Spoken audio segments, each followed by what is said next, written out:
What's going on? It's Alan Brown, okay, Bully the Kid. Thank you for joining me for the 90th base hang. About to wrap it up for the end of the year. We're gonna have a few more.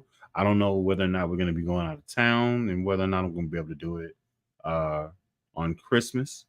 But I will keep you posted if we're actually gonna get down, or if I'm gonna actually get down and do a base hang on that Christmas holiday. It's a little bit weird this year, um, so I will let you know that I need to get into the thick of recording because I have been putting stuff off, being lazy.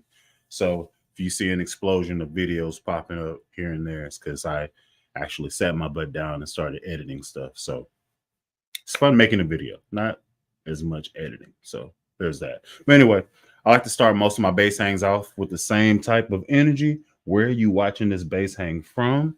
Go ahead and bloop it in the comments. I like to read where people are actually checking this out at. I'm pretty sure I'm gonna have the usual suspects in here and stuff. And speaking of which, I actually am gonna take the time to bring in a constant. It's been fun. It's been an interesting ride thus far. Yeah, man, Floof, what's going on, bro? Oh, I've been promoted from usual suspect to constant. Thank God. I mean, they're pay bumping this. Yeah, man, I'll give you 5 times what you get now. Oh, sweet. I finally get to make the same money Spotify will pay me if I put music on there. I went from making absolutely nothing to making nano pay. 5 times nothing. Yeah, 5 times. I went from making 0 to 5 nano pennies. This is great. Yeah, man. I think I'll have $1 by like the end of next my lifetime. Yeah, next year you'll like the end of next year I'll have $1. You know, it's better than 0.0001. I think. Real. 5 times better. You know. I have Midnight Club 3 paused. Because I was like, oh, you know what? It's like 10 minutes before 8. Bully said we'd start at 8, so I'm going to hop in now. I pop in and the intro's going, and I'm like, oh, shit. Well, here's the thing. I sent the thing, and I was like, I'm supposed to have this thing rolling at like 7. And I want to be respectful of people's time as much as possible. Today, we were doing a family outing. You ever watch the movie The Polar Express? Yes. Sarah loves it. I am a huge trading junkie, so I love it. Okay. Sarah wants to watch it at Christmas time every year as a tradition now. So cool. So there is a train ride, like a little ways away from home base, and we ventured. I didn't know anything about it, but there's a train thing in Galveston, Texas. What? It's pretty close, but we went and they did the whole basically act out of the Polar Express movie and drank cocoa, ate cookies. It was a good time, man. That's awesome. Yeah, so my boys got to be on a train and take pictures, and it was an extremely cute thing. I got the pajamas. No, I'm not trying to be lobster or nothing, but I got the pajamas. It was a good time, man. Yes, indeed. I didn't kick him. He dropped out. For those that are wondering if I wanted to make myself more important, I didn't. Not this time, at least. Because you tried to be funny. No, I didn't. It's once again, I hit the wrong button, and I guess when I wanted to open a new tab, I hit R and it reloaded the page. So I was like, okay, well, this is embarrassing. Well, I mean, yeah, no, I'll let you know if I'm about to boot you. Yeah, no, because it'll be funny. Yeah, I get a warning. I get more enjoyment out of punching in your face while looking in the eyes. Exactly. Yes, precisely. Yeah. But yeah, man, that's why we were late. That's how the cookie crumbled. It was an hour away, so I didn't account for that in the travel time whenever she sprung it on me, like 2 days ago or so. So, yeah, man. Let's see. Let's go ahead and bring him in. Andrew, what's going on? Shannon, what's happening? All right, greetings from Carver, Minnesota. What's up, Sono? Carver, Minnesota. We'll stick with that. What's up, Sono?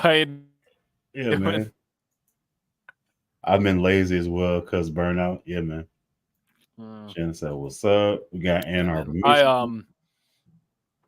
I have my top 3, bottom 3 film. You do? Yeah, It's filmed. Nice. I have to edit it and put it together, but like it'll be a spectacle. Okay. Be something to behold. To get you excited for it, it is just shy of 30 minutes of raw footage. Okay. This is before chop down. Before chop down, it is about 28 minutes of audio and video. Yeah. Interesting. It's extensive. I'm expecting it to be around the 20-25-minute mark, but I also plan to add some things.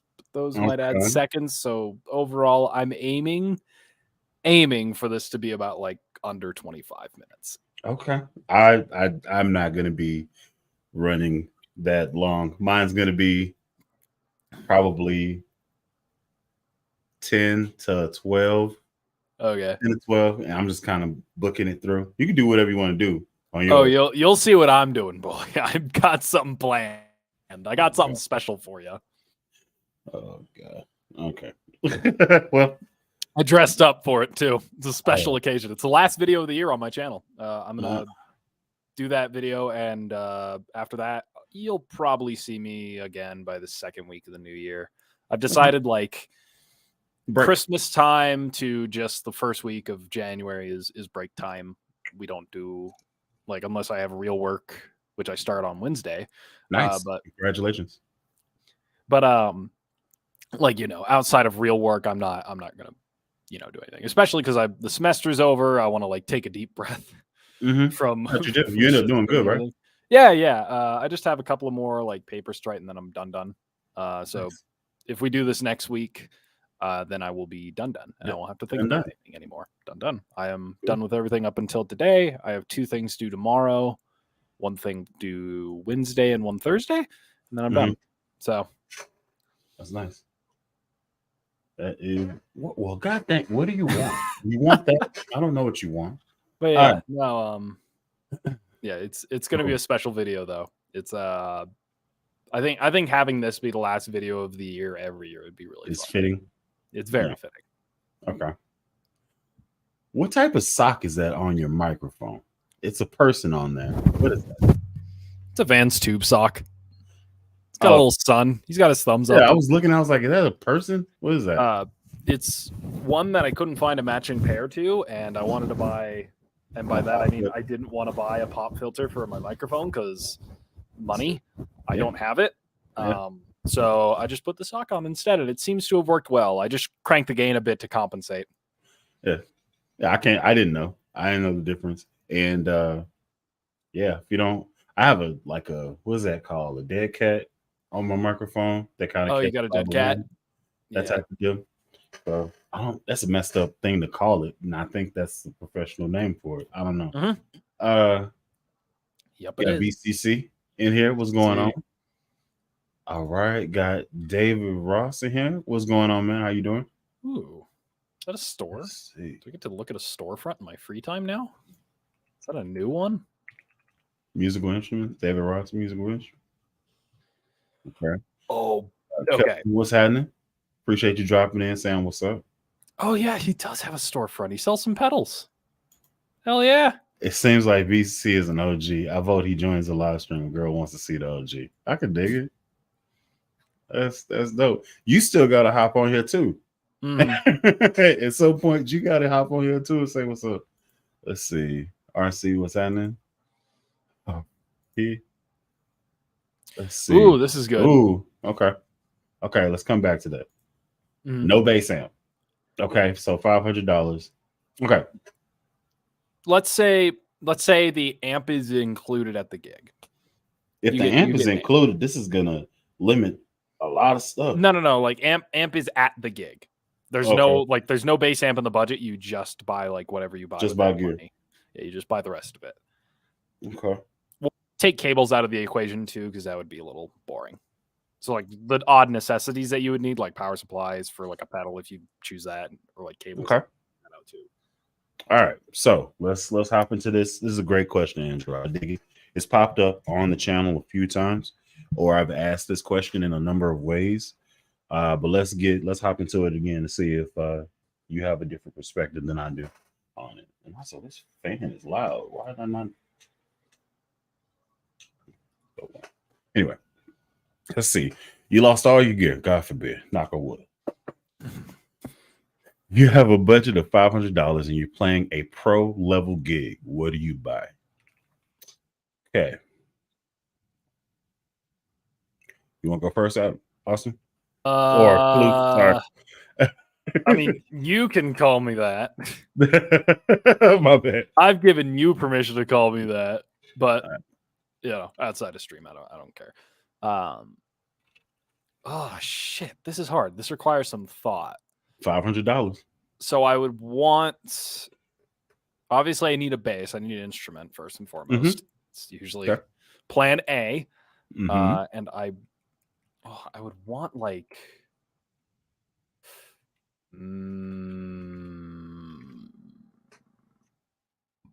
So I would spend about. We'll do Sweetwater pricing. I'll be hard on myself. I will get a Zoom B14, the bass multi effects pedal. You like that, do you? I do. And we'll round up. That's about $85 off my budget. And then that can I could build a patch on that pretty quick. That's at least 2 pedals, or at least 3 pedals. I think. Three good, pretty good ones at least. Yeah. And then after that, I'd want to have the ability to whatever this gig is, say the word kind of thing. We'll say. And with that has kind of made the second part a little tough. I'd have to pick a bass. That's kind of where the hard part is.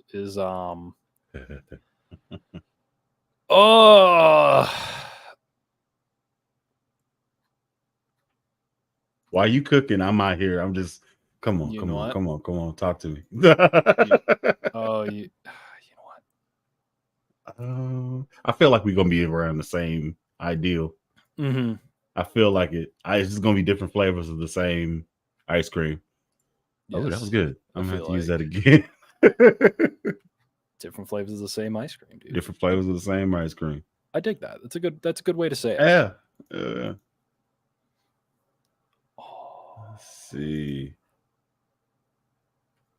You know what? I'm gonna do something that's a bit unlike me.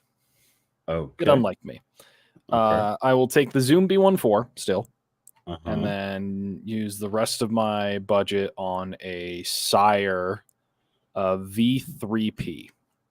Ooh. So I'll do a jazz bass. That's a bit unlike me. Interesting choice. I feel like with a passive jazz bass and the B14, you kind of can get just about anything done that you would want. Especially with a super, you're on super budget mode. Let's say you're out in bumfuck nowhere, anywhere in Kansas, kind of nowhere. And you just need to go to Guitar Center and grab something that's likely there. I think those are good options.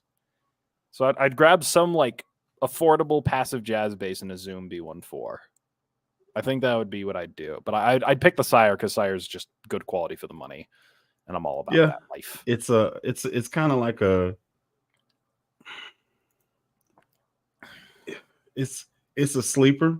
And I ain't gonna lie to you, it's a sleeper. You know what I'm saying? So that's a solid pick. I ain't gonna lie to you. I'm impressed with that pick. I am impressed that I didn't just go with a P bass because I was also thinking of the Squire Sonic P bass, but I was but if it's like a Jocko gig, or a funk gig, or I'm doing fusion, P bass and fusion could work, but if you have the jazz bass, it works a little better to me. It's just more the vibe. You got to catch the vibe, and I feel like a jazz bass fits in more vibes. Okay, and so does a P bass. So it really does depend. I think the Squire Sonic actually would be a good choice too, because then that would put you even further under budget. And you could buy more cables. It's interesting that you would even say that. Because oh, you did it, didn't you? Yeah. Hold on. Share window. This is actually my choice.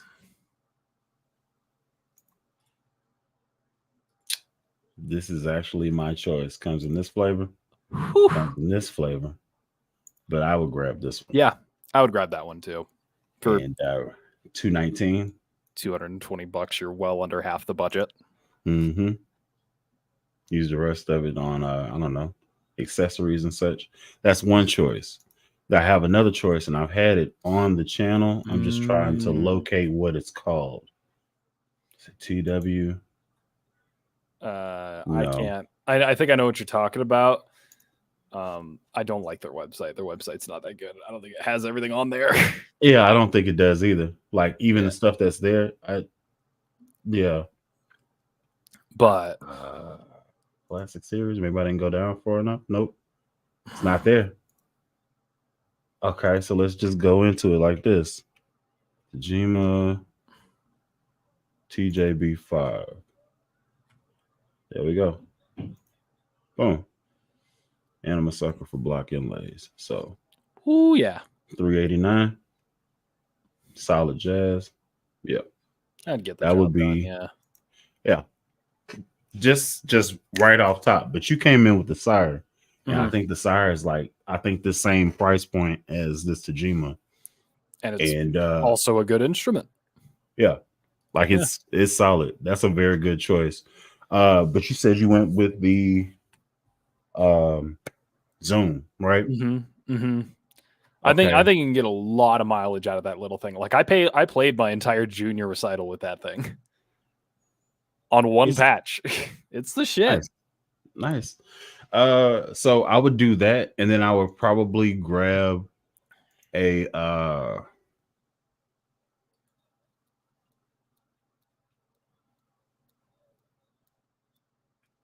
MXR DI or a Sans amp pedal to sculpt my sound, and then throw that into the amp, whatever that is. Put that flat, and then do all my shaping on the Sans amp. Yeah. So that's a smart. That's what I would do, and I think that would put me probably around, if I went with the Fender, the Sonic, that would put me probably around 350, somewhere like that. Yeah. How much are the going rates of Sans amp Tech 21? MXR DI. $250 for the Sans amps. MXR one's probably cheaper though. Yeah. Trying to locate it. I don't want distortion. I want a DI. Oh, dude, do you know about the Ampeg Scrambler? It's $189. Brand new. Sweetwater. Go ahead. Say it again. Did you know about the Ampeg Scrambler? God, yeah, they had like that's a cab, right? A combo cab, right? No, that's the DI, because they have the Scrambler. They have the Scrambler thing badge on their Ampeg wedges.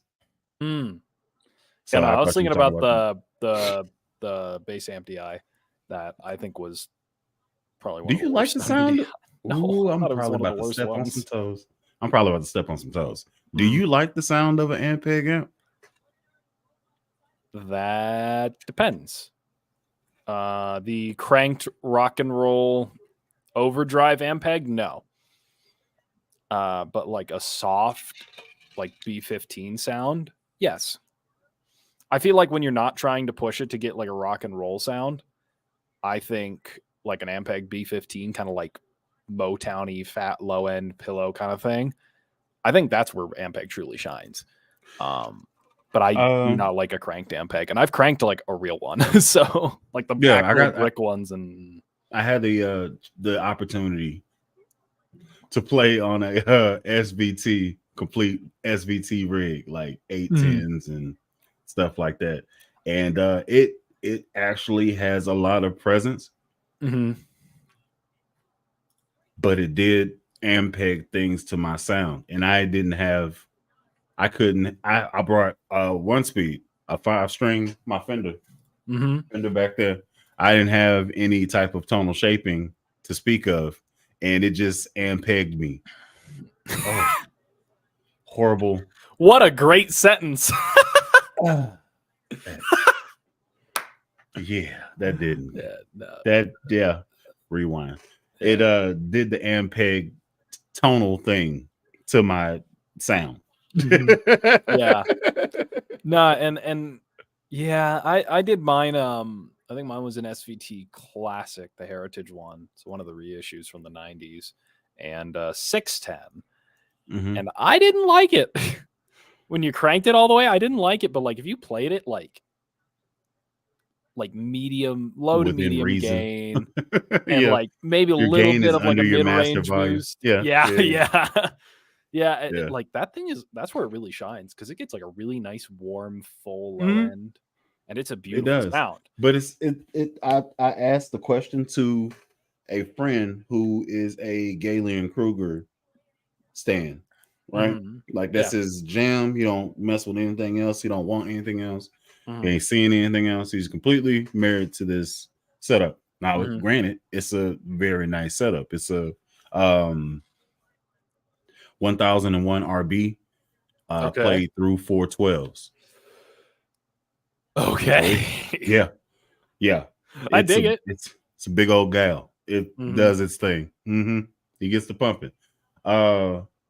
That's great. It's a great setup. So it's like 700 watts going to the drivers, and then specifically 50 watts going to each of the tweeters that are in the cab. Oh, that's smart. That's really good design. It's called bi-amping. So yeah. And it's very crisp. If you're trying to do like a modern slap tone, Marcus Miller type of situation, this is an option. Like, but it's if you get the opportunity, so it doesn't sacrifice anything. That's the best of all worlds. It's the mid of the road. Like you got a 12, right? You got 112. 112 little nugget. I actually plugged it in this weekend again, because like after my show, I basically just took a week off. From just like playing and doing most things other than just the occasional dick around on my P bass. But like now I'm coming back into it, and like I set up the Aguilar, and I was like, oh man, this thing sounds so good. It was like, solid. Yes, this is why I bought it. Yeah, it actually get my 350 back, and I still do want. I probably might get a 10, like the 110s for a 350. I'm lying, because I want the one you got. Except I want mine in monster green. I want that setup. Monster green or the purple one. Either honestly, one of those. Like, I would buy a 3-tone hammer 350 and one of the 110s, and just take it to like small jazz gigs. It would be so perfect for like a small upright gig. This weighs nothing. Just throw it on the back of your car. It's a 10-inch speaker. It's not going anywhere. Yeah, I felt the same way about the. I have a Trace Elliott head. It's a little 200 head that I could put in my back pocket. Literally, yeah. No, they're a very solid head. So I used to run that head at a. It's a lounge bar type situation. They do open mics and stuff, and I would have my bone bass cabinets bottom, which is a 1015. And then I put that 200 watt on top of it. Yeah, man. And then proceed. Yeah, it was a good time. Oh, yeah. Anyway, so that's good. Good answers, though. Good answers. Let's get back into this. Let's see what we got. Yeah, man. I first saw Bully a week or two ago at a hangout. Oh, we feel it from 40 watt. Yeah. Oh, yeah. So it's kind of like how people just kind of drop. They get a invite and they just kind of like drop in, because most of the time it's just like me and you. So it's Philip and Steve. So they was like, hey, or I was in the comments, and they were like, Bully's here. Floop, floop, floop, floop, floop, floop. Oh, so they put you on blast, huh? Hell yeah. Like, oh, well, okay. Yeah, I think it was probably 3 weeks or so ago. I didn't have my room set up or nothing. I was just, doing it. And chopped it up with him and stuff. Got introduced to everybody that was there, and it was a good time, man. Can't complain. That's rad, man. That's rad. Thank you, David, for dropping in. Appreciate you coming over. Great question. What's a good entry-level bass to purchase new and used? New entry-level to cost Squire efficient. Sonic. Squire Sonic, yeah. Squire Sonic. Squire Sonic. I'll just say that if you don't want to, like, if you don't trust companies across the pond or anything like that, because I would throw Harley Benton out there first and foremost as far as cost effectiveness goes. True. Bases probably run you, like, I got 2 bases for like, I think at the time $210. It was a jazz bass, and then I got a P bass at the same time. It was for a giveaway that I did like 2 That's years ago. sick. Yeah, so I got 2 of them, and then the shipping was like $40 or something. I got it like 4 days later, and I was like, "Oh, this is ridiculous." Gave one away, and then the other one is the blue one that's over here with the pick guard. Oh, Yeah, yeah. I think I so know that which was one you're one of talking that about. too. Yeah. Yeah. Hell But yeah. yeah, that bass itself costs probably $80. I got a thing from Porter Pickups, threw in the new pickups, kept everything else the same, and that thing sings like a bell. It's solid. Like, I actually need to give it some love. I don't even know where it's at. I'm honestly looking at them right now, like on their USA storefront. A Harley Benton JB20 will run you under $200. Pretty easily. And the short scale one will run you $160. Yeah, at the time, this is before they actually like took off, kind of thing. Yeah. So I heard about them through it was somebody I was watching, either Max Proud or somebody over there, and they was like demoing it, and I was like, oh, okay, sounds good. What y'all running it through? Because Signal, they could have a whole bunch of bells and whistles on it.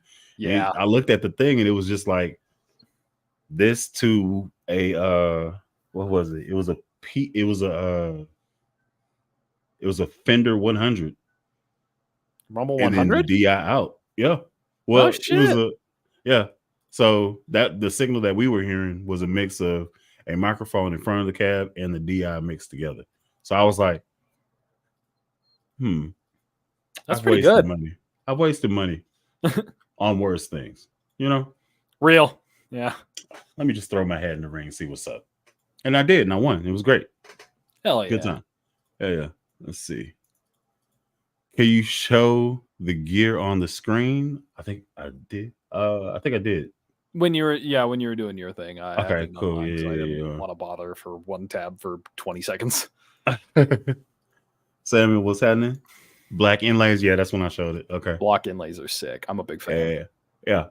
I'll do a Demon FX Microtubes D7K. I don't even know what that is. And the Joyo Skilla.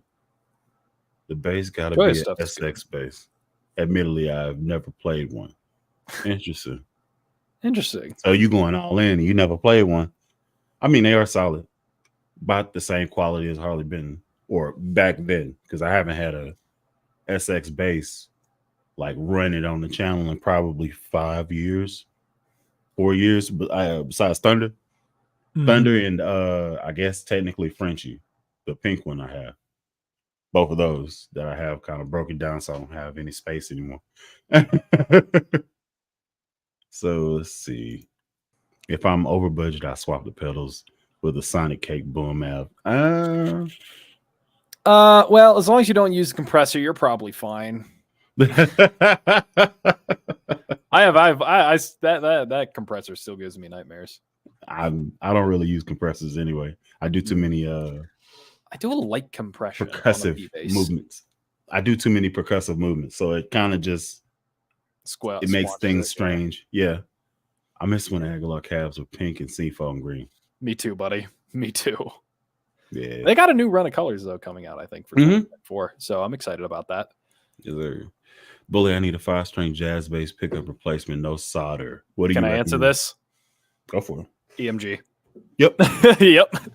What other answer is there in that exact category? You don't want a solder, you want a 5-string jazz pickup, and you want it to be good. EMG. The end. They kind of cornered the market on that idea. I mean, it's great though.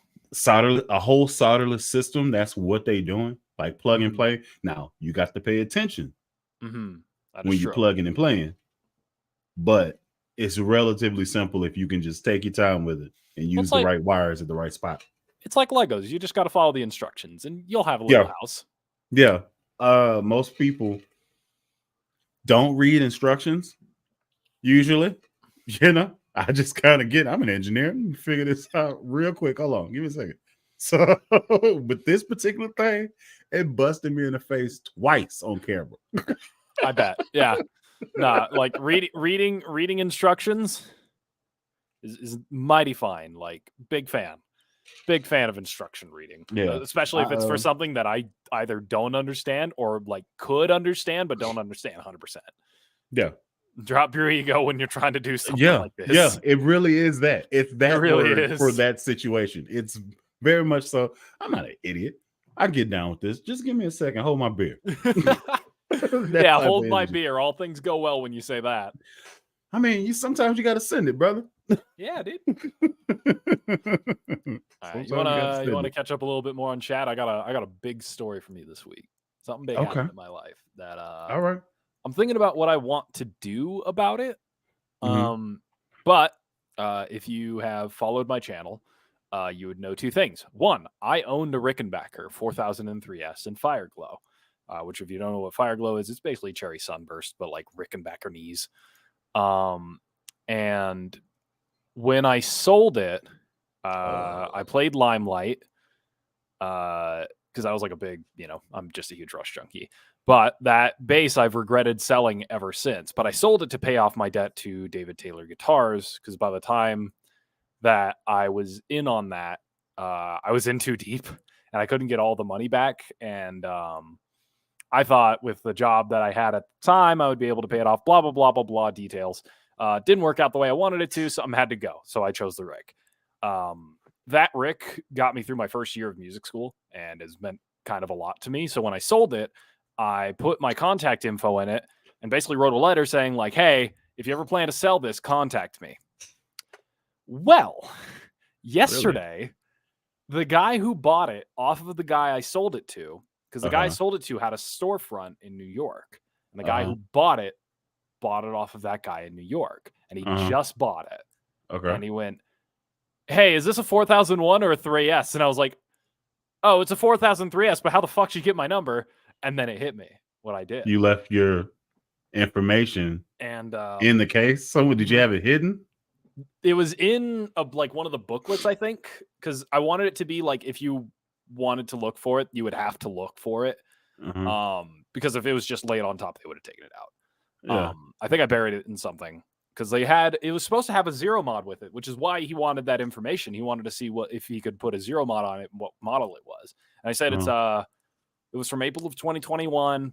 It's a 4003S. And then I said, how did you get my number? Anyway, you left it in the thing. And I went, oh my God, yes, I did. But that's pretty cool. I told him like, hey, like if you ever sell it, let me know. Like, let me know first. And he said, okay.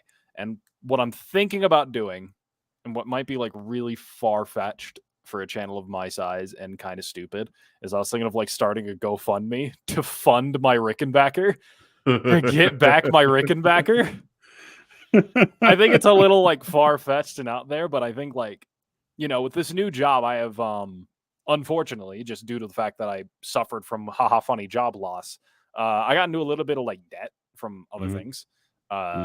Like my computer broke, my buddy bought a replacement graphics card for it to be fixed so I could like do my schooling on this thing and make videos and stuff. And just a couple other things, mostly like groceries and stuff like that on my credit card. So I just have like my own debts to pay, and I'm like, I want my debt to be my responsibility because it is. But if the crowd wants to fund the fucking Ricky, then I don't want to stop them. Like it would be worst case scenario. Everyone says no. Yeah, it doesn't matter. But I would have to find a way for it to be like, because I am like, one, I hate asking for money, so I don't want it to be an ask for money kind of thing. I'm like, if you want to see it happen, go ahead. If you don't, like, there's no sweat off my brow. I'm thinking realistically, like all things considered, I'll leave it up for a few months. It probably gets to like maybe $500 host, maybe. Who knows? And I'm hoping that whatever I get from that, I'd be able to buffer it and actually buy the Rick back from the guy. Assuming that he wants to sell it. There's a lot of assumptions. Yeah, assuming he even wants to sell it. So Yeah. I don't know. It would take some thought, and it would just be like it's an idea now.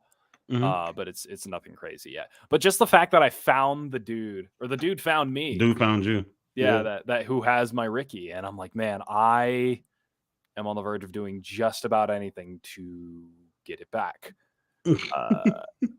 Just because like it's a sentimental base to me now, you know. Like I have pictures of it sitting on my Aguilar in front of like we have this big theater. The big theater in our school is called Shockley, and it's sitting in like this on the stage of Shockley, pointed out towards the crowd during sound check, because it was actually the bass that I used in the first 2 jazz shows that I played.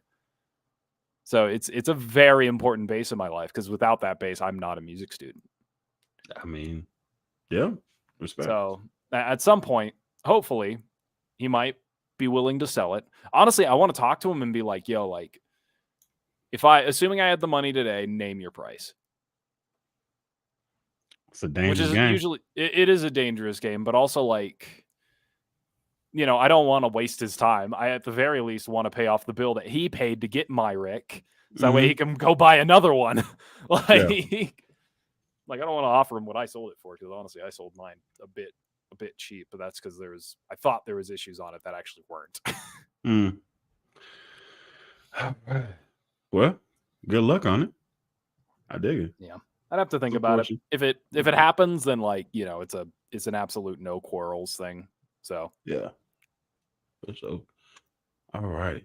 Anyone else in here a newbie player? Love the bass community. Yes, I am a newbie bass player. Yeah. With your like Sunday morning grooves in church, just absolutely shredding newbie bass. Oh, no. I know nothing. Yes. Most of those things I can't tell you what scales they're in. I know Smoke on the Water on guitar, but I play it on bass. Solidless is the way. I've yet to try an EMG pickup in a bass. I've heard it's good. It's a good time. It's a good time. So I feel like I'm a caveman. What my go-to is quarter pounders. Like that's my go-to. I feel like I'm like, no, Seymour Duncan quarter pounders in every bass, every one of them. And then I got an EMG situation going on. I was like,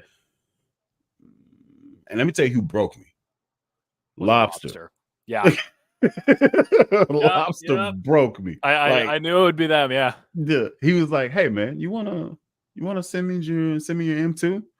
I'm thinking about doing a thing with EMG, and you know they sent me some stuff, but I want to just throw it in there, and I really want to throw it in an M2." I was like, "Okay, yeah, okay, sure." And he sent it back to me. I said, "Holy shit." This don't make no sense being that good. Yeah, that's my thing. Is if I'm gonna have an EMG pickup, I want to throw it in an active bass. Yeah, I want it to be in like an active jazz or something.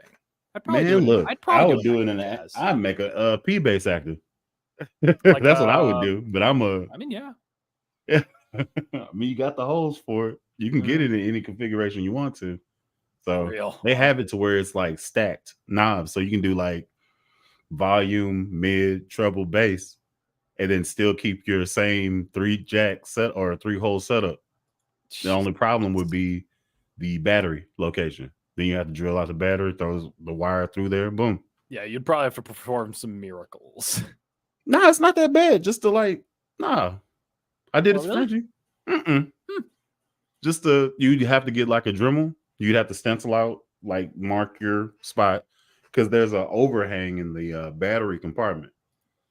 So if it's not perfect, as long as it's within what you drawn out, yeah, the overhang will cover up any imperfections, and you just, as long as you got some wood to zip it to, drill it through with a drill bit, good to go. It's pretty, in theory, it's easy. So yeah. No, I'm looking at the instructions right now. It doesn't look too terribly complex. Let's see. I'd probably do like a master volume, master tone on an active P bass. I mean, it would do the same thing, I feel like. Yeah. Love my DiMarzio relentless pickups on passive controls. DiMarzios are sick. I love DiMarzio. Yeah. Speaking of which, I need to get off my duff and finish this matte black build that I got going that I stopped. Yeah, man, I got the pretty lady with the screw holes. I've swapped pick guards on it so much, the screw holes are wallered out. So I got to fix the screw holes and then re-drill it so that I can put in the gold screws all over it again, and then it's gonna be done. Okay. But yeah, if you don't want to just fill and then re-drill, just use if you use toothpicks and then you put the screws in, it'll catch. Oh, okay. Well, I guess that is faster. But I did that on the Squire. Wood glue with toothpicks, cut them to size, then yeah. So I guess nah, you don't need to. I mean, you could do that, and it would probably structurally be better. And if you're looking to do that, I'd probably recommend. But this thing didn't have all its screws in the screw holes, so when and that was because 4 of them were bored out. But I just used toothpicks, and now it's fine. So that may not be a bad quickie video. Yeah, nah, dude, it'd be just quick and dirty. Basically, what happens is when it bores out, it's just catching on nothing. Mm-hmm. And what the toothpick does is it just gives it something to latch onto again. So, yeah, I bought all the stuff to do it. I just haven't sat down with it and then moved. And I wanted a lot of stuff to be happening right now. Yeah, and that's just not happening. But it's going to, of course. But yeah, where'd you go? Here you go. This lady here. Ooh. Yeah, man. She's is that 60s? Yeah. Pointless 60? Ooh. Yeah. Abalone. I really love the knobs. I pulled the knobs off a different base. I was like, this is gonna be sexy on this pick guard. The abalone, dude. Yeah, bro. It came out great. I still gotta do gold up here at some point. But yeah, the screw holes themselves have gold screws in them. Yeah. You like gold? Nice lady, man. I think it was 129. Not bad. It was hardly been. That's pretty good. Yeah, I'm very happy with it. So all in all, I think it ended up being $260 with the pickup if you bought it straight up. Mm-hmm. So yeah, not bad. Yeah, those rounded edges on the pick up. I'm not sure I can use anything else. I mean, that's fair. Let's see. Started playing bass 76, 78. Quit showbiz music in 1983. Wow. Are you back in it? Oh, this is Bean. Okay. Mm-hmm. I was like, wait, you back doing the thing? Let's see. Sarah carrying the cat. Did you ever see the fun Screech had on his house? What? No. There's a GoFundMe? No. I didn't know anything about this. Now I have to know now.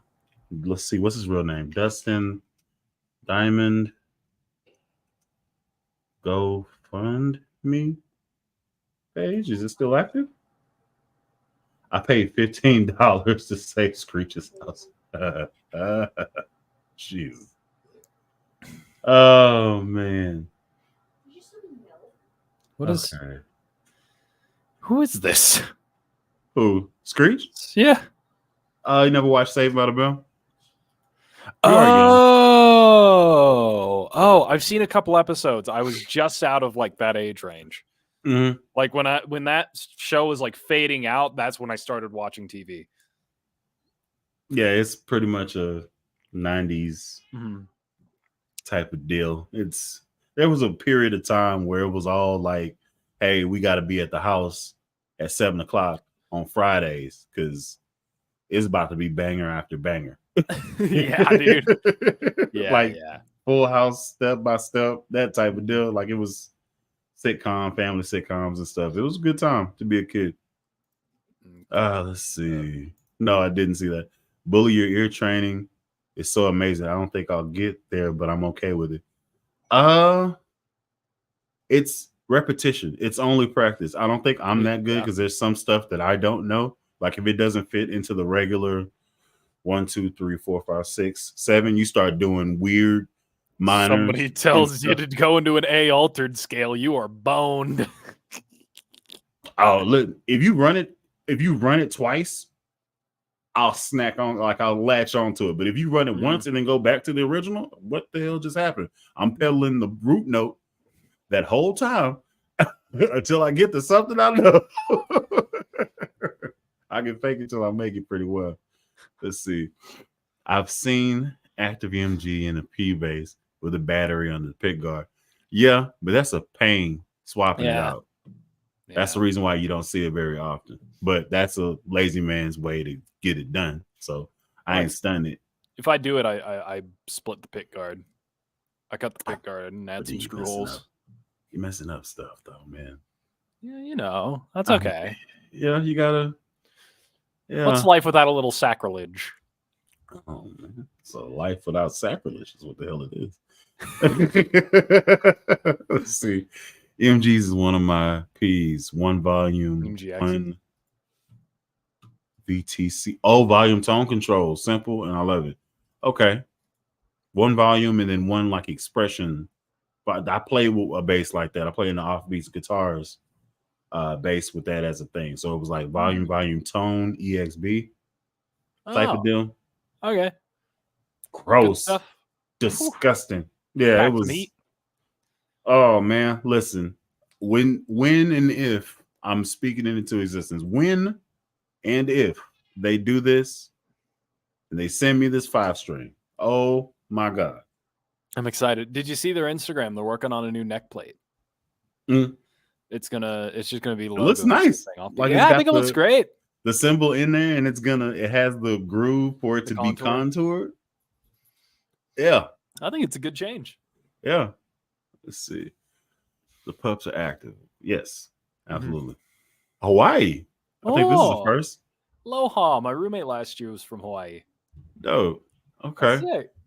Jordan, what's happening? Appreciate you dropping in. Let's see. Floof is so young, he can't drive after. I'm 24. I'll be 25 by the end of the month. During my break will be my birthday. That's actually part of the reason why I'm taking it. I can dig it, man. I will be 25. Legends say he can't drive 55. Oh, dude, I'm from California. You know my ass is broken 50. I've doubled that. And by that, I mean, if anybody who here is some form of law enforcement, I only exclusively do the speed limit. Dude, but also, if you drive like a bitch, end up in a ditch. That's mighty strong words. I am not. The views of Floof does not respectfully represent the Bully the Kid Enterprises. Yes.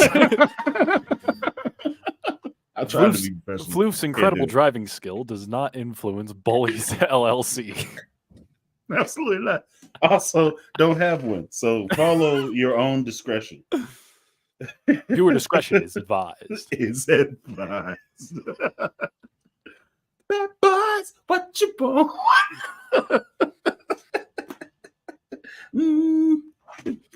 Oh, yes, of course. Yes, indeed. All right, cool. So we answered the one base question that we had. I do want to ask you this. You have to play in an auditorium. You do not have PA assistants. You have a 4-piece band. You have keys, drum, lead guitar, and you. What amp are you grabbing first? Your budget is $120. Oh, it's $1,000. I was gonna say $120. Shit. What you doing? Your budget's $120. I'm gonna grab some tin cans and like a microphone. I'm gonna grab an SM57 and then like just take the upright with the 57, and that's the amplifier. $1,000. Go for it. $1,000. So that puts my current rig out of the question because I bought both. Well, if you're a little bit more patient, you could buy my rig for $1,000. I was decently patient and I paid $1,100 for mine, but retail they go for like $18. It is. Okay. So let's be a little bit more loose. Yeah. Let's be a little bit more loose. Let's say your budget is $2,500, and you have to play an auditorium gig. What are we doing? Tell me your dream setup. My dream is this. This is my dream setup right here. I'm like, this is what if I have a big thing to do, that. Oh man, yeah, okay. That. So we're a big auditorium, maybe not like stadium gig, but like a big auditorium. Yeah, or stadium. Or small stadium. Mm-hmm. Or small stadium. Yeah, so basically you got to play for a large college basketball room. Mm-hmm. What are you grabbing? And it's no PA support. No PA support. Mm-hmm. And we said 25. Mm-hmm. What you doing? Oh, dude, I am going to. I mean, don't cheat me and say you're gonna get a Crown amplifier and two friggin' 4-8 rigs. No. I actually really don't like the way 8s sound on bass. So you're safe. I just don't think they produce a good enough low end to me. No, I mean they're 810s. So I've seen a rig 810s. I thought you were talking about okay. No, actually it's not bad, but I get what you're saying. You play double bass it was a Crown amplifier, which is just power, going into 2 810 rigs. Like the 810 rigs were like 16 ohms, and then they paralleled them so it dropped to 8 ohms, and they were gonna add another set in there to drop it to 4 ohms. I was like, what are y'all doing? And then they took one bass cab, put it on one side, and then put the bass player and the bass head on the other side. So you just it was powerful for the music they was playing, but it was flub city. It was flub city. Like I couldn't get up there and on that thing. Like it was too much going on. And he had the nerve to put a tone hammer pedal going into this foolishness. I said, you just ain't got no scruples, do you? You just no couth. Horrible. Anyway. Oh, I have to do some mental math to see if. No, it's like $200 over budget. Shit. The budget's what's killing me, because like what my brain wants to do is monkey brain Aguilar, like Aguilar AG 700, which is like $1,000. Okay, and then an Aguilar 410. That's like the most, like 1,600. That'd be like no, their 410s are like 15 for the 4. It's a 410. Where are you looking at? Sweetwater. Because last time let's do this. 410's SL is a 1,800, but I just get the DB, which is like 1,500 there. Yeah, no, that's 1,529, and then it's $950 for the AG 700. Well, Bob's your uncle, yeah.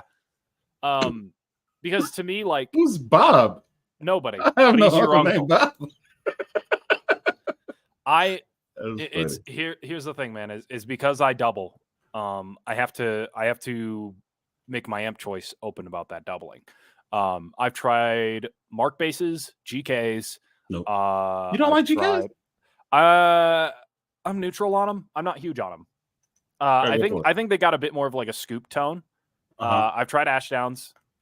Being 970 put Ashdowns down. I have tried Ashdowns. I think they're good. I think they're good value. I don't like the way they sound. And I've tried Ampeg, obviously. Oh man, I'd have to go through them and like make a tier. Is there a tier Hold on. Is there a tier list of like bass amp companies? I'm looking this up. Oh shoot, that would be a good idea for a video though. 25 bass amp builders. All right, hold on. I'm gonna go through with what I have tried. I want to take the time to say just real quick while you do this. My rig wouldn't qualify under 2,500. Your Laney? It wouldn't. It's hot. I don't think so. Hold on. It might be close. And also, this is 600 watt capacity. And I don't know if that's big, that's loud enough to carry. So it may still be up in the air for what I would have to do to rock like that. Like every church I've been to, I'm stomping you out with this. I'm stomping you. Anyway, okay. So I've tried a good amount of these. Okay. So you have it up. Good. Yeah. We'll start with GK. I would say they're a good B tier. I think they're Oh, okay. we're doing this now. We're doing this now. No, we're here. We're here now. Like I would say they're a good B tier. Hold on. Yes, let's have discussions. Let's now. have this discussion. This is okay. Oh, I've tried a Mesa Boogie before. Let's throw Mesa Boogie. Mesa. Listen, I might do something. Could I be controversial before we put Mesa Boogie anywhere? Okay. Ooh. I don't like mark bases. I don't really like them either. I think they have like a weird mid-range quality that makes it sound like you're playing handball. You know the thing that I don't like? What? The vintage and modern knob circuit. Yeah, no, that's so dumb. like the VLF one and then like the PLF one, and then you have like the ability to make the EQ flat or scooped or something. They're such weird amps. I don't think they even sound that good, and they're really expensive for no reason. There's also Italian made. Yeah. Their customer service is horrible. It's sure there. It exists. This is horrible. Yeah. Shoot. Okay, so cool. Let's go left to right and then see how they fall. Let's go PV. PV. Now. Dude. PV? Bang for the PV, I'll put them there as well. I started my first one on a PV 115. It was solid for 8 years. Still solid. I ended up indestructible, weighs a ton. That's I think that to me is like square B, because like they're impractical amps once you're over the age of like 25. But like before, well, I mean, for mine, I had wheels. I had wheels on mine, so I could just wheel that freaking casket right on into the corner. So sorry, I said it when you took a drink. My bad. No, that was funny. That was great. It was great. Okay. So yes, B, I'll throw it there. Oh shoot. Okay. Let's go. Yeah. Fender. I'm going to A or S. Yeah, I was thinking the exact same thing. A. I wouldn't put them in S. A. I think they're good. I think their combos are good. I think when you start getting into their like breakaways, the amp and cab separately, that's kind of where you kind of lose it for me. Because like when you put their heads on other cabinets, I'm not huge on it, but their like Rumble series combos are sick. They don't. So they're good. Okay. So here's the thing. I have to bring up these heads because you're 24, I'm 37.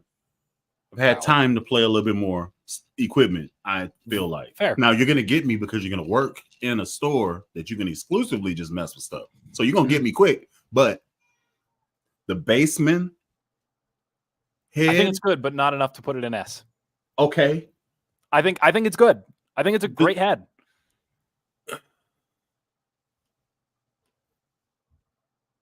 I'll let you finish your argument. I kind of ran you over there, but like, nah, man, no, you fine. I'm just thinking of all the bass rigs I ran, and like there was a time where the studio I was going to record it didn't want anything else but this Bassman head going into the board, which is fine if that's your boat and you know how to sell it.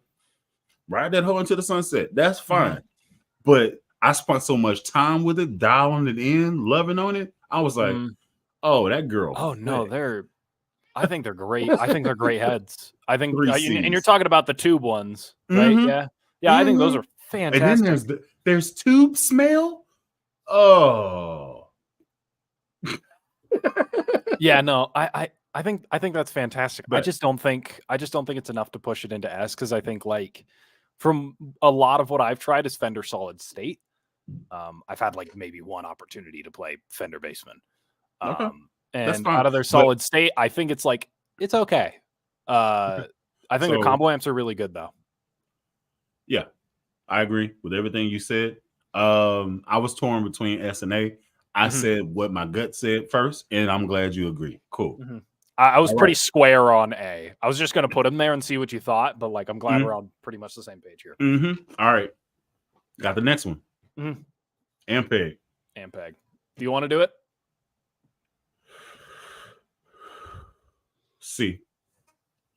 C. I was gonna put him in B, but I was vaguely I was teetering between if you got B and GK C. and B. I would grab a GK before I grab an Ampeg, so that means it's under it, which means it's C. That's just my opinion, though. That's fair. That's just my opinion. Ultimately, you got the clicker on the screen. Yeah, true. I held the power. Nah, I think Ampeg and GK, it depends on what the gig is. I think Ampeg is good. I think what people like Ampeg for is not as good as what people say it is. Yeah. I think it's a hype beast as well. Yeah, I think it's a hype old beast. And people love it just because it's old. Like people swear by SVT and haven't played in one ever. Yeah. Or had the tote one ever. Mm-hmm. Like they've never played a real one. Like when you play a real one, it's so different. Newfangled stuff. You got to get one from the 70s with the cobwebs on the inside. Mm-hmm. You know, or at the very least, one of the like very well done reissues from the 90s, like where they really copied it part for part. It feels like, and even then, I don't even think I have the full picture of Ampeg. I think the B15 is good. I think the B15 is a great like head and amp combo, or like head and cabinet. I think it was really well designed. It's got a very fun and rich history in session musicianship, which I am always a fan of. Okay. I'm going to agree with you. I'm going to leave it in C. I would argue for B because of the B15, no pun intended. But if you're talking about like, if you're telling me like I have a gig tomorrow and like the setup there, so let's say there's an amp there already. Mm-hmm. I would want it to be like a very reliable, pretty flat sounding like PV, or if it's like a funk gig, like a GK, I'd bring a GK to a funk gig, no questions.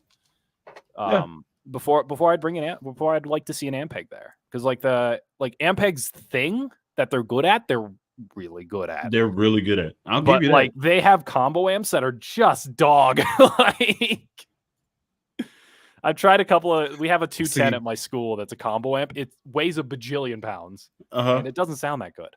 Yeah. Here's something that I don't see on there right now. Where's acoustic?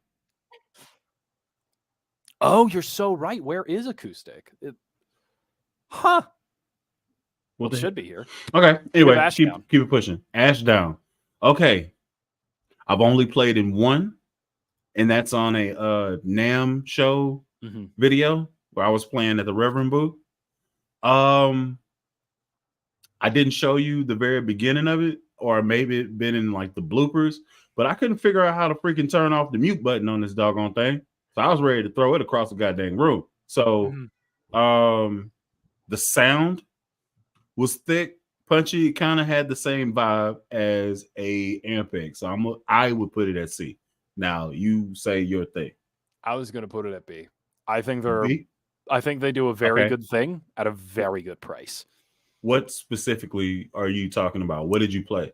I played the Ashdown original. I think it was a small head. It was like an original 500. Okay. There was a time. Wrong name. There was a time where I actually wanted an Ashdown situation just to try them out, and I ended up building a 410 cab out of a skeleton. So I was like, how much does this cost? I tried an Ashdown Origin, and then it was through a 410. Okay. And then we later got one of their 300 watt heads with a bunch of effects on it, the Mag 300 Evo. I just found it. I wouldn't have been able to tell you the name. Okay. Or no, ABM 600. It was one of the, it had like its EQ on it. But it was like, for what you were getting out of it, it was a good price. Mm-hmm. I think it sits in like the PV price to performance category, but instead of combos, it's price to performance in like separate parts. I think they're good. I wouldn't say they're anything exceptional. Okay. I think so. But I would put them like right here. Okay. Like to me, they're like an alternate PV. Okay. They're a British PV. Okay. All right. What is this one? Barefoot. I've never tried it. Never tried it. Opinion. So nothing. So it goes in I haven't tried. Yeah. Bergantino. I've tried that at NAMM.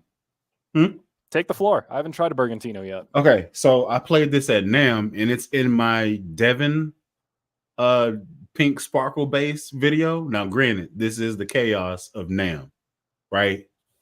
So I don't exactly know whether or not it's the whether it was the bass that was shining through, or if it was the if it was an amp that was making everything sound so crispy. But I love slap. We know this. It's a thing. Everything I play, I'm gonna slap on it, usually. The tones that came out of it were very, very crispy, very treble heavy. And if you do funk stuff and it's a heavy scoop, it gave me what I wanted. Like it was a really nice, I think it was like a 112 with a tweeter, and it had it on a stand facing up. So there was mid, low range presence. And then the high end was really, really pronounced. So it could have been the bass, could have been the amp, but the experience overall, I throw that into B territory. Now, it's the only reason why I'm not putting it in A is because of price of product. So I throw that into B. That's me. I've never tried one, but from what I've heard from you, from taking my hoodie off, I would agree. Yeah, it's expensive. I think it's expensive, but it's good. Yeah. So you're going to cry. It's kind of like Aguilar. You know what you're getting into. If you like this thing, you like this thing.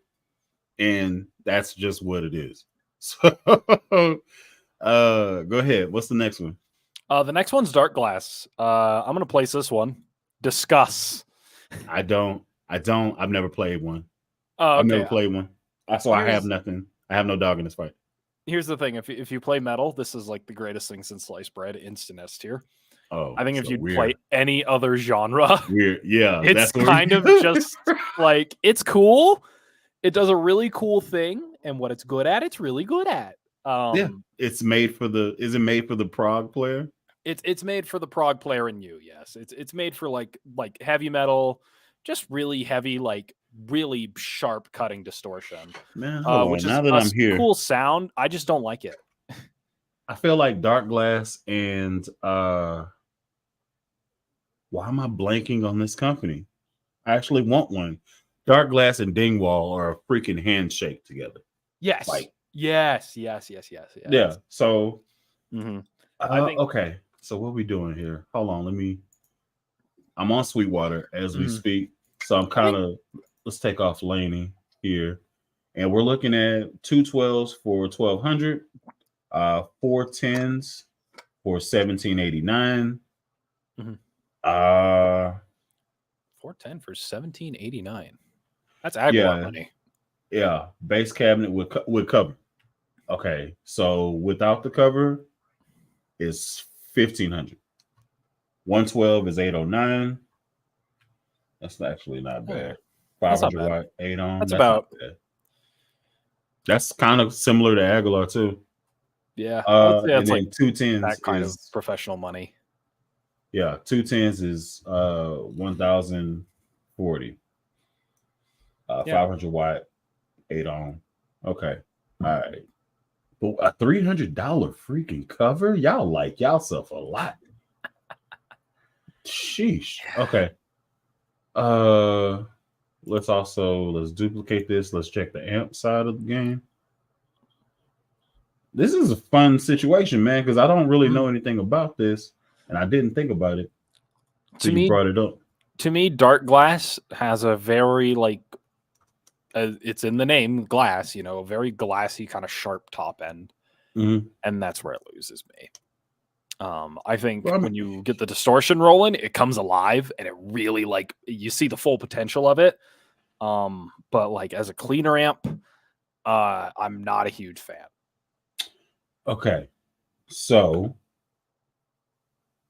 they have a 200 watt micro tube head for $400. Not bad. They have a combo situation, not a combo, but it's it comes as a bundle with speak-on cables and regular cables. A Dark Glass Alpha Omega 900 bass head, and then the 1,410 for 2,800. Not bad. I'd rather have their pedal. If I want the Dark Glass sound, I want to be able to dial it in. Yeah, I'd want a pedal. I agree. I'd do one of their pedals before I do an amp, which is why I put them in C. All right. Y'all can hold on. Oh my God, they could be shredding this right now. I ain't even pay attention. Hold on. Let me get my. Mm-hmm. Whew, okay. Oh yeah. Texas by default doubles the limit. Talking about driving. You are correct in most situations. Let's see. Trick fish, another one I don't think is on here. It is on here. I've never tried it, but I've always wanted to. Okay. Trick fish is on my list of things I want to try. Okay. Let's see. Jad Freer as well. Jad Freer is something I want to try. Thanks for the advice. Entry level bass. Which is better pickup sound wise? Jazz, precision, humbucker. Personal preference. Listen to all three. Figure out what you like. Yeah, that's a very safe way to do it. Yeah. So I've only had it in humbucker and jazz. I have yet to play an EMG-P pickup yet. Probably will in the future, but as of yet, haven't done it. So yeah, let's see. Got Ash down. Now we're getting in there. Okay. Game Gods here. Let's go. Happy holidays, Bully and Bass Bros. Happy holidays, brother. Indeed. Let's see. Nostalgia for the 810 fridge from Danny Gold. Yes. It's a lot of nostalgia for the 810 refrigerator, but no one wants to actually carry the refrigerator. Nah, man. Ain't nobody trying to pick that up and go up some stairs if you got them. Fuck no. Let's see. Josh from Baseball's plays through a dark glass clean on live stream. It sounds great. Okay. That's cool. That's cool. You got it. That will not change what it sits on this list, though. I'm glad he does. I think dark glass clean missed the point. So I'd rather just have it as a pedal and I could just toggle. Well, here's the thing. When you have a niche thing, you can own that niche thing. Like Dingwall. Like Dingwall made a whole situation off of multi-scale basses. Yeah. Do they have regular scale, like non-fan fret basses? I don't think so. Maybe. I don't know. But they're most famous for their multi-scale. Yeah. And that's their thing. It is what it is. And that's perfectly fine. You know? Dark Glass is for the prog rocker, maybe slap person in you. I don't know. I've never really messed with the pedal. I'm actually interested in getting one of their preamps because the idea behind their preamps is very interesting to me. Like they don't do bass. They do like low mid, high mid, and treble. And then they use your active circuitry to kind of mess with the bass and manipulate it type of deal, which is interesting. It's interesting. I think Lobster did a bass in that. So like a bass with the tone, with the dark glass preamp in it. And I think it sounded great. I can't really remember. It was back in the pandemic and that's all a haze. Oh yeah. What a blur that time was. It's just one long ass year. It was a very long year that apparently aged me 3. Yeah. Yeah. I got to know my children way better than I cared to. Let's just say that. Let's just say that. Love my babies in doses. George, that P-bass sound is great, but the neck is a little bigger and can be more challenging for newbies. P-basses versus some jazz basses or something like that, maybe. What about Roland? Top range busking amps. We will get to Roland. I have some things as well. I have some things. Yes. Let's see. What nigga the nigga is a crisper slap? That's an opinion. I don't think that's true because if it was, slap on the jazz wouldn't have been a thing. So I don't know that I agree with that, but if that's your opinion, cool. All right, now if you play a Squire Sonic Series Precision bass, that's a great counterpoint because it is a good time. That's a great counterpoint. True. Shannon, my P you saw on the pic has a jazz neck on. Phil Jones for busking. Oh, is Phil Jones the guy that does the really small speakers in a lot? No. I've never liked the way they sounded. I mean, okay. So if Phil Jones were here, they'd go in the poopy dog water with Mark Bass to me. They're not there? They're not on this list, no, I don't think. Okay. So with that sentiment, I don't agree. I played it was a 2.5 setup, and I compared that one to my Roland small like battery powered setup, like small gig practice stuff, and then ran them 1v1 type of deal. Me personally, I went with the Roland as for me to keep forever, quote unquote, because my brother has it right now. But it was the like I could just pick little fella up. I don't really need power. I have batteries. I could just, it comes with a beat track. It comes with effects already on it. And it'll play consecutively for 12 hours on 6 new batteries. So I was like, I can bring this anywhere. Yeah, I could bring this anywhere. And then just buy like, I don't know, 4 packs of batteries from the dollar store. Pack a double A's from Home Depot and then go to the gig. Yeah. And then it has a line out. So I was using that for like everything at some point. Like you go to I was sitting outside and you can get the Roland, and then you can get batteries for your Roland and the wood to build the deck, you know? That's what Home Depot's all about. Get some lumber and it's like, oh shit, I have a gig tonight. You got batteries. Pick up some batteries on the way out, you know? Yeah, man. Just pop them in there. Take your line out to the PA system. Yeah. Bob's your uncle. Yeah. I guess I would be too harsh on putting him that like far down. I personally don't agree with that, but like I don't like, from the videos that I've seen on them, I don't like the way they sound. Also, I kind of think this is for the type of music you play. That is which is extremely interesting because it doesn't color your sound at all. The Phil Jones stuff? Yeah. I guess I'd have to try it then. Ideally, I would like to try it with both, and then run like a jazz head on it or something. This is just my opinion again. So, you think what do you want? Do you want me over here, or do you want what do you want? Okay, I don't. And I say you. It's me pointing the thing. Okay, so I personally like it. At the time, it was more convenient for me to have I just pick it up and just leave and go into the backyard, cook some brisket, play some tunes, and then you're smoking the brisket. Jam.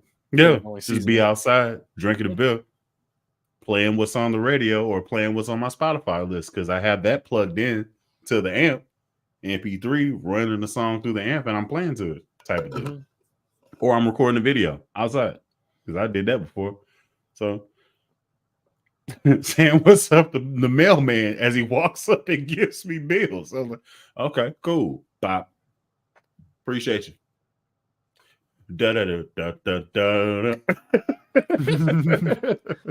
Yeah, apparently Danny Gold is saying that they're good for or popular amongst upright players. Totally transparent. Yeah. I'd have to try it. Yeah. 5 inches. Yep.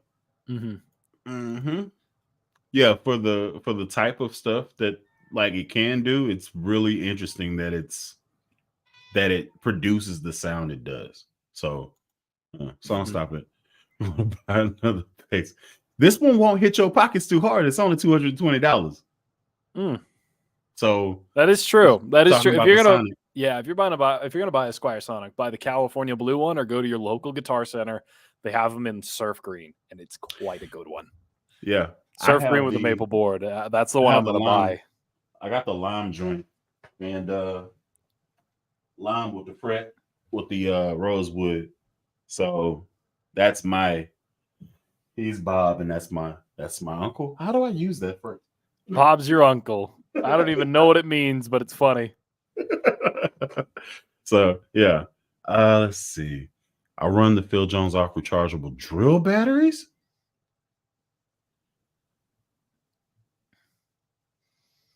Honestly, quite the power move.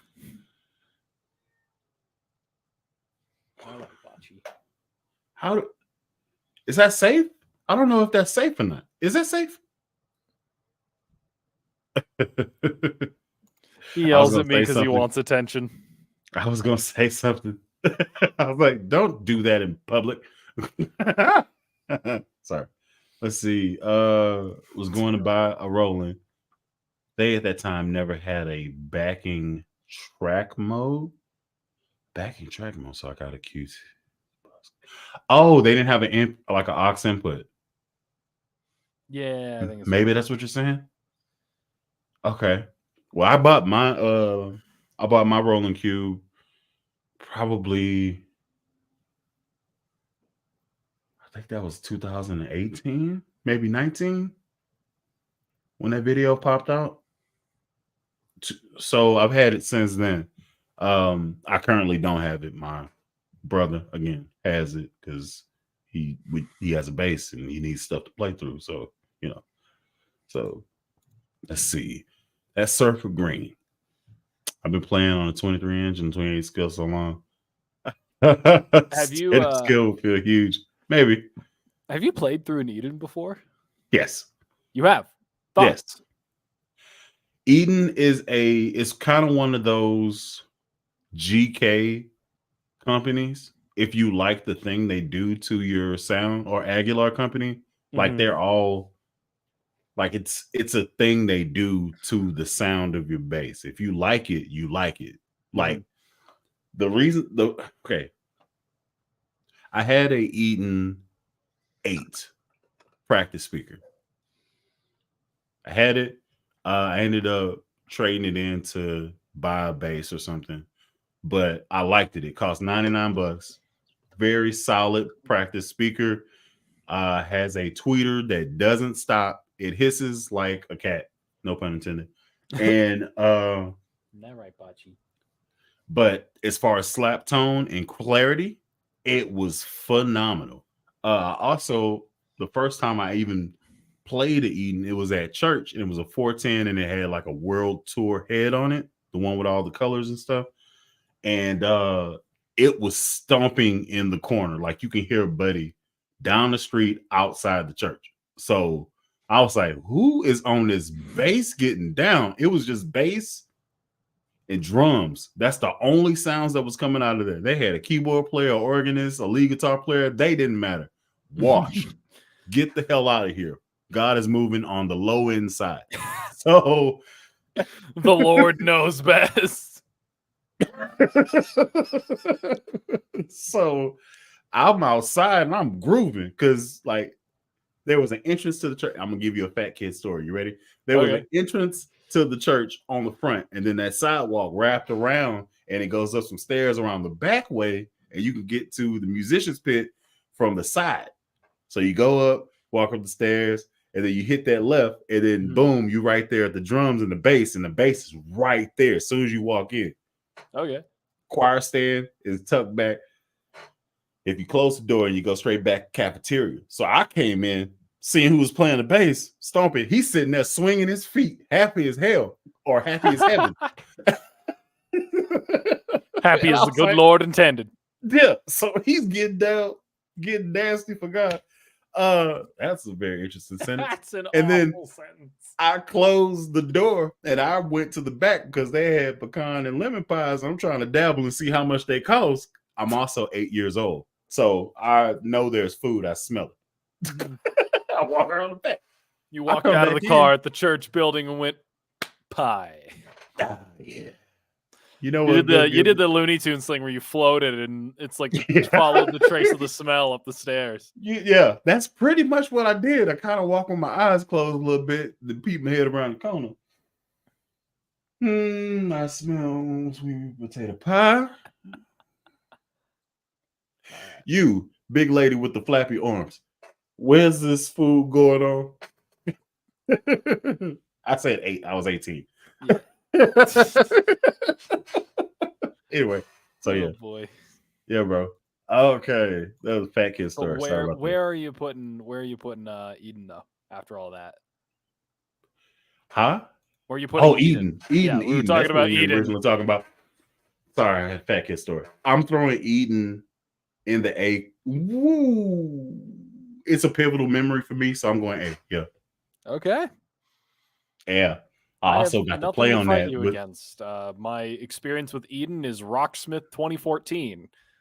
Oh. And that's not a good representation. Wow. Okay. Orange, Interesting. on the other hand. Okay. Let's talk. You have more experience with them than I do. I've only played through an orange amplifier 3 times. Oh, God. Ooh, God, yeah. 3 times. I guess I looked away from the camera. I've gone through a good bit of their range. And it's like fine wine. It's an acquired taste. You know, like British on like me with your mustache. it's a fine cup of tea. Bean is gonna kill me. Now, what do you think about their bases? Mark base tier. If we're talking about the O base, we're putting it in Mark base tier. I tried one this year. Dude, I was looking at AMP's video before I left to go try it. And I went, oh, I wonder why it's so bad. It looks like a short scale. They're not short scale. That's where the problem is. If it were short scale, a lot of the problems would be solved. But it is a full scale instrument with the body the size of a walnut. It's so bad. It's kind of like a violin bass with like none of the Paul McCartney. Yeah, it lacks all of the McCartney. It's negative. It is negative McCartney, and it is positively dog shit. But the amps are okay. Yes, yeah. I played a Crush 25. I think I played a Crush 100. I have yet to play a Bass Terror. I'm interested in actually dabbling in that. Played that once. It was at a local store out here, and it's actually pretty good. It's cool. Like, yeah, I was to impressed me, by Orange the Crush. has a sound, and it's cool. It's a cool sound. It does a thing. It does a thing. I don't hate it. EBS. A. Have you played in? You put it in A.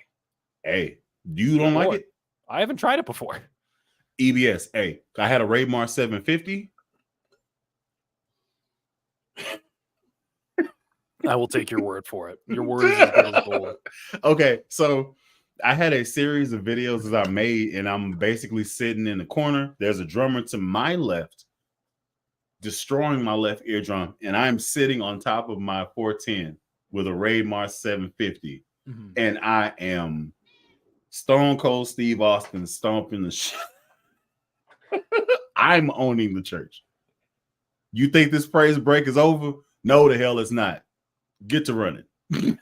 No, it's not. I'll run this. Yeah. So I got rid of it because it was causing problems, and my MD did not like it. Because he would turn up his organ, and I just go to the next number. So there's that. Hey, it's hard to get an S. I don't even know that we're gonna get an S here. We're gonna get an S. Oh, I see one company. I see one company that, like, to me just would instantly get an S. I see one that I think people sleep on and should wake up to. And I have a couple more that I think B is going to be your biggest category. Probably. I've tried. Okay. Ike. Have you tried Ike before? Yes, that was at NAMM as well, and it has the same type of characteristics as the Bergantino, so I would throw that in B. Yeah, it's a modern bass player type of deal. Bergantino Prime. Hey, real quick, I'm looking at PV, and I kind of have a problem with it being in B. Do you think it should be an A?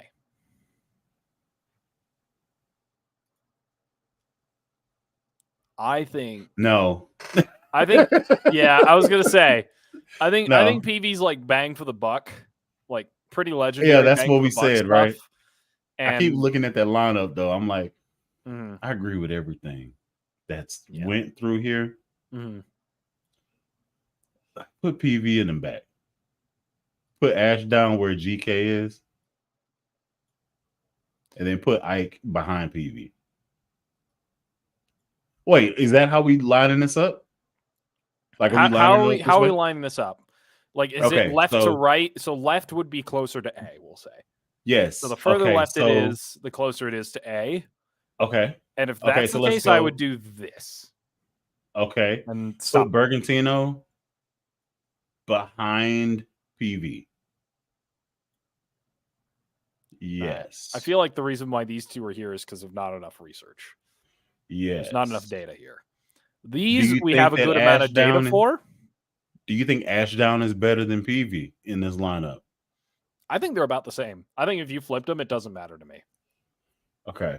Now we got Ampeg and Dark Glass. Take the Ampeg, put it behind the other one. Is that Dark Glass? Yeah, that's Dark Glass, Yes. that tiny one.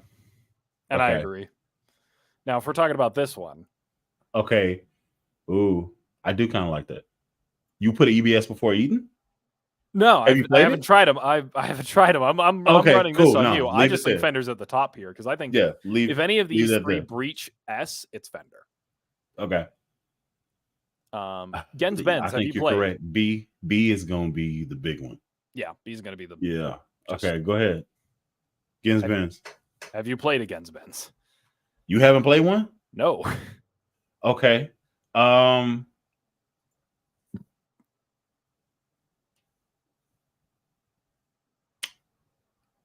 gonna put it in C above Ampeg.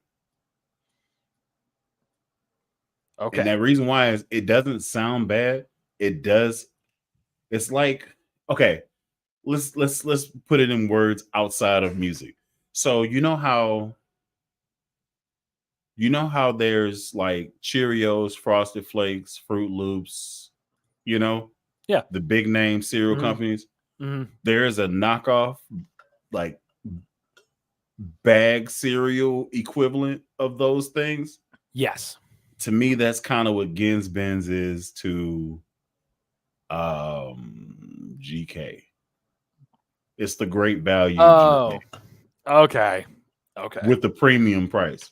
I see. That's my opinion, though. Burn at the stake. That's fine. I haven't ran across one amp, and I've played probably 8 of them that I was like, yeah, I paid the money to get my own one of these. It's never crossed my mind. It was good for the occasion. It got me through the gig. Other than that, well, that was a nice experience.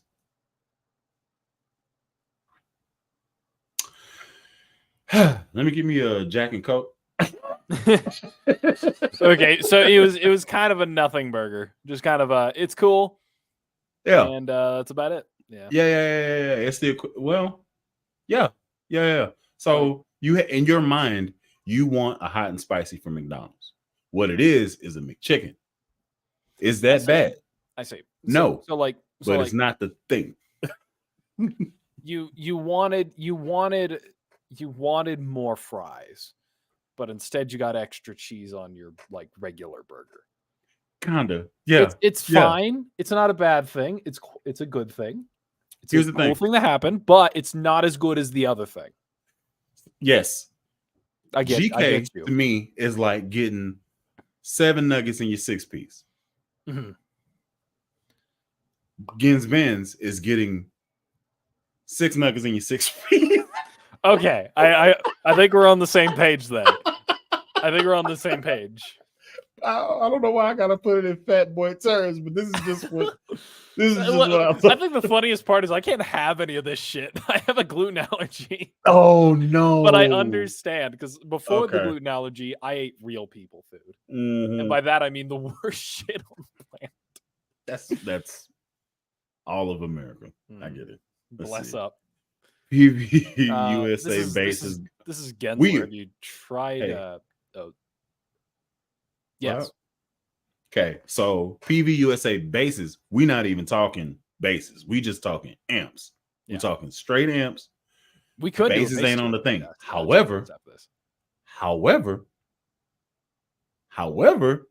in a later bass hang, we can definitely cross that river.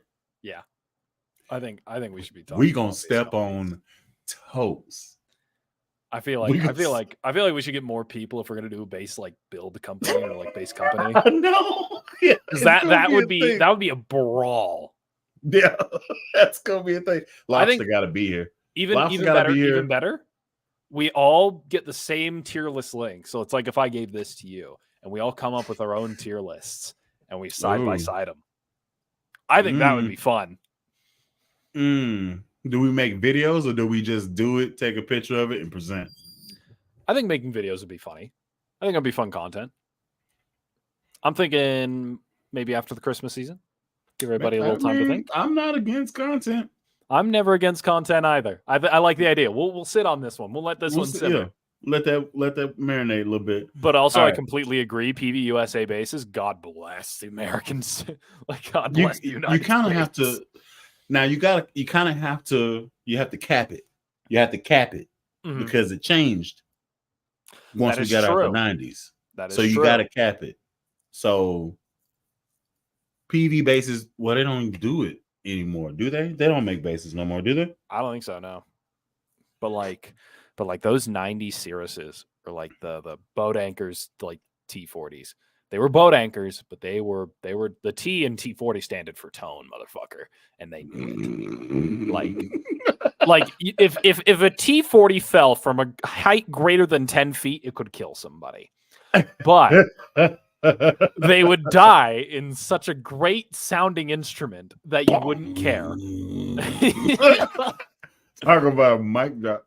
Yeah, let's see. Yeah, Mike dropped on the floor after a T40 hit his head. He ain't getting up. Man, hold on. When did they stop? When did PV stop making bases? I have no forum? idea. Do I go to a forum?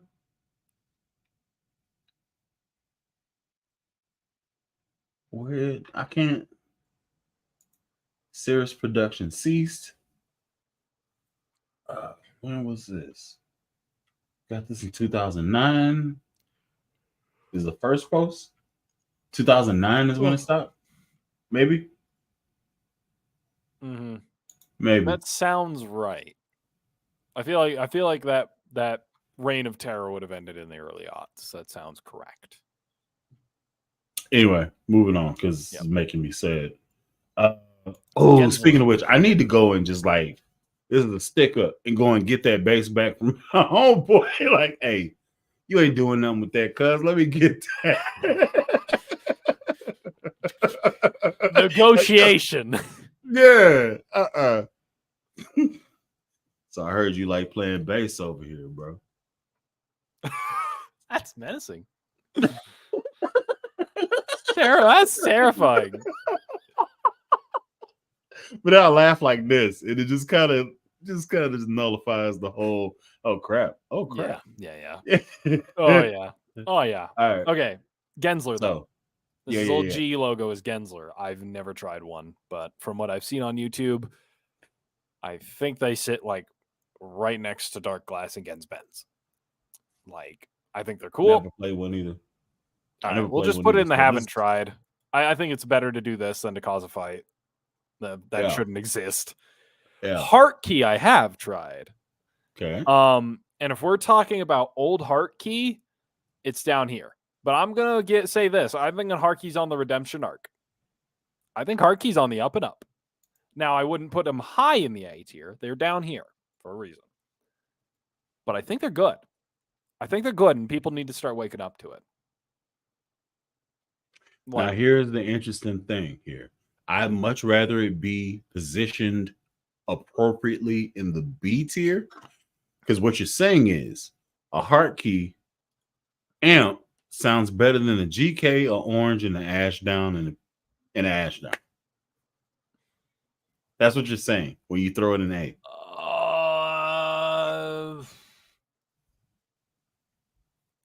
Now, my only experience with Heart Key is their woofers, their cabs.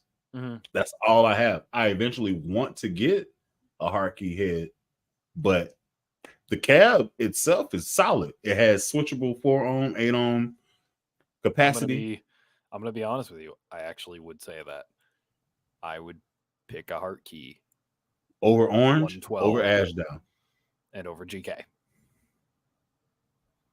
I think they're good. I think they're good. I think it is an interesting take, but like, how about we settle it and do this? Do you think that that's what we should do? I'll abide by that. I think because like I think both are good. I'll It's a abide by personal that. preference that I would put GK above Hardkey. Now that with that sentence being said, okay. Again, Like you I think ultimately have they're the about clicker. the same tier. Yeah, I nailed it. Go ahead and throw Aguilar in the S, mother. Yep. Go ahead and throw it up there. Hold on. Let's not even belabor the Long live situation. Whatever, dude. No, but let's be real here. I think Aguilar is expensive and professional level stuff, but the tone you get for the price you pay is definitely worth it. And if you're like a doubler like me and you play a variety of genres, I've used this in pop stuff, I've used this in jazz, I've used this in a blues country trio at one point that I was very short lived. And it does perform in just about everything you have. It does well at everything I've ever thrown at it. Big fan, would buy again. All I want is another 112. Aguilar, please sponsor me. This is the end of Head Talk. I hope you had a great time.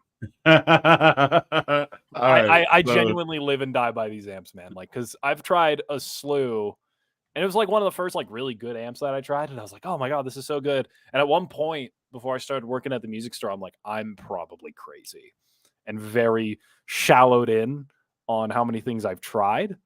So I went out and I started looking for things that would essentially, I've tried to beat my own Aguilar, and I haven't found it yet. So for that alone, that makes it in the S tier for me. Okay. Because I've tried some stuff that's good, but it doesn't beat my Aguilar. All right. So dig this.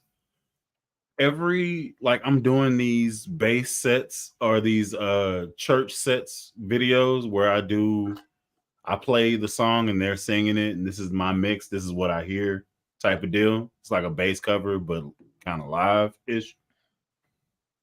I play a tone hammer pedal. They do tone hammer DI into the house. And you hear how it sounds, and whatever bass I'm playing it sounds good. So I'm not even gonna fight you on that. I had my own tone hammer pedal at one point. And I have a tone hammer 350 350. head. So like, I'm not gonna say they suck. I think it's great. I think it's great. I went through a point in time where I was like, ooh, they came out with a 700. Dude, I want to try the like DB with the tube pre. Let me explain 450 or something. Let me explain something to you. The only reason why I don't have an Aguilar full setup is because Z Sounds does not have Aguilar equipment. No. That's the only reason why I do not have an Aguilar setup instead of my Fender setup. My Fender setup. I would gig with the Fender joint, have that downstairs so I ain't got to carry that up and down the stairs. And then up here, it would be a straight 410 or just for looks at 810. Probably wouldn't. It'd be 212s stacked on top of Aguilar 500. And I would come through here and I would play a whole bunch of bebop music. Yeah. It would just be bebop stuff. Yeah, dude. Yeah, I'd teach you a couple things on the upright and have you going in a day. You got decent ears. You could intonate on the fly. You'll be fine. Yeah, it'll work. Roland. Yeah, you'll try to slap it. But like you're not gonna try and like upright slap it like rockabilly style. You'll try to just hold it sideways and thumb through and double thumb the damn thing. I probably could. Probably could. But to be continued. Also, I do need to make sure that they don't have it on Z Sounds, because they do. You need to double check now, yeah. Yeah. I started thinking. I was like, "Oh, Aguilar." Yeah, nope. It doesn't come, unfortunately. Tragically. Okay. Still good. Still good. The moment it happens, if it ever happens, you'll know it happens. Oh yeah, you're gonna get 212s. Oh, like, it's gonna happen immediately, and I'm gonna go ahead, take this payment. I'll see you next month for the next 6 months. Take this payment. Oh, made some extra money on a gig. Take this payment. Yeah, I think it's worth every penny. I think you're paying a lot Definitely. It's an expensive. It's a pro level stuff, but at the same time, it's pro level stuff. It's a necessary evil. It backs it up. Yeah. It backs up the heat that it packs. I got nothing to say negative about Aguilar. Neither do I. So, moving on. Roland. Now, we've made it into the territory. Let's talk about it. Roland. Where do you put Roland bass amps? Dude, I have no idea. It's such a dice roll. Like, I've tried Roland keyboard amps. I've tried Roland guitar amps. And if I was talking about the keyboard amps, I'd say B. If I were talking about the guitar amps, Roland Chorus, classic jazz amp, A, easily. The bass amps have eluded me. Okay. So I'm going to give you the floor. Okay. It's yours. I'm gonna throw Roland as in it says 25 bass amp builders ranked. I'm gonna throw them in C ahead of Dark Glass. Okay. Here's why. As far as them having a straight up bass amp, they only have the Q line as far as bass amps go, unless I'm mistaken. I see. Let me type in Roland bass amp. See what happens. Guitar. So they have the keyboard amp, drum speaker, and then for whatever reason, Boss Katana popped out. Freaking why? I would agree with you on this. I have plugged a bass into one of the keyboard amps and it sounds great. Yeah. However, but it doesn't have the power. Yeah, it doesn't have the power. Yeah. So I think high C is very Wait a minute. Hold on. Oh no. There's a head? You raggedy bastard. What? They bought Boss. Roland bought Boss? Yes.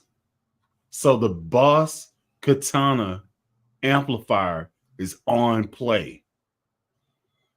Well, that's the case. That's not cool. Okay, well that changes everything because I've tried. Oh, that's not cool.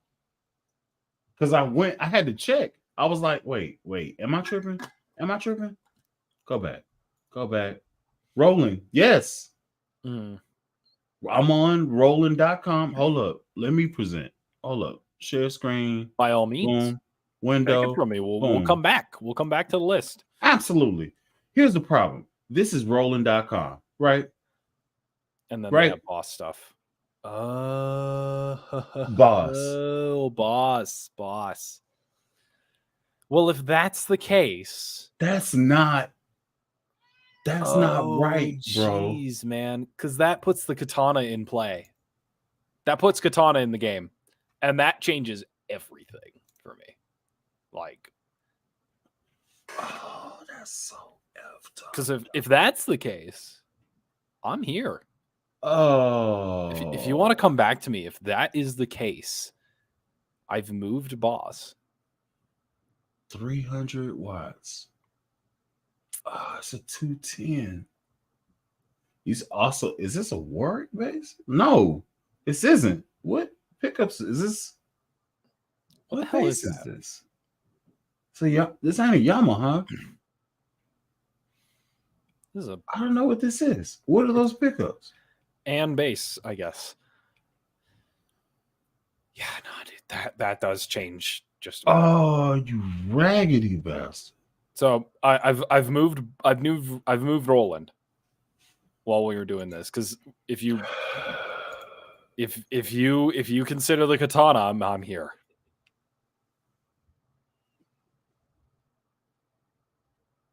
Well, here's the problem. The katana has most of the technology the Fender Rumble series has, like the Fender Rumble Stage, Studio. It's basically your Boss. It's basically your Zoom pedal but on a bass amp, which is what the Fender Rumble Stage is, which is what I have that I gig with. It's pretty much exclusively. So, would you? Yeah. Would you? Yeah. That's why I call it a raggedy bastard. Yeah. I'm here. No. You're here. Yeah. Because here's the thing. It's a two-way assault because I have a rolling cube, not a Boss cube, which I guess they rebranded now. I have a rolling cube and I love this little guy. Battery powered. I think they're goofy. I like them. I think they're goofy fun. They do. Yes, they're absolutely fun. Mm-hmm. You don't have to have batteries. It plugs into the wall. But if you on the go, you can put it. I did this junk. I walked through the mall with my Gretsch Junior Jet, playing a song, had my phone in my pocket, wire going to the amp, playing the song, playing the bass for a spoof video for somebody else. That's kind of just awesome. Walking through the mall, looking at stuff, playing the bass randomly in different places. And they would like set up cameras in different spots. And I'd be playing, and then I like duck behind something real quick. Where that video is, I don't know. Don't ask me. Let's see. Ugh. I had to plug my tone hammer back in. I unplugged it for the bit. But people in here going ham. Hold up. I am H&H is the only app on my wish list. Don't know what that is. S-tier killer tone reliability. What do you see? Probably about the PV bases. Oh, okay. Oh, no new PV bases maybe. Okay, wait. Danny finished his thing in the next comment. S tier, killer tone and reliability. What do you see on tour? Aguilar, Mesa, GK. We haven't gotten to Mesa yet. But Aguilar, I 100% agree with you. You see a lot of Aguilars on tour. I see a lot of GK too. You do see a good amount of GK. I haven't seen much Mesa. I see more Ampeg. It's like move GK up. Those GK Neo 212. Yeah. Yes.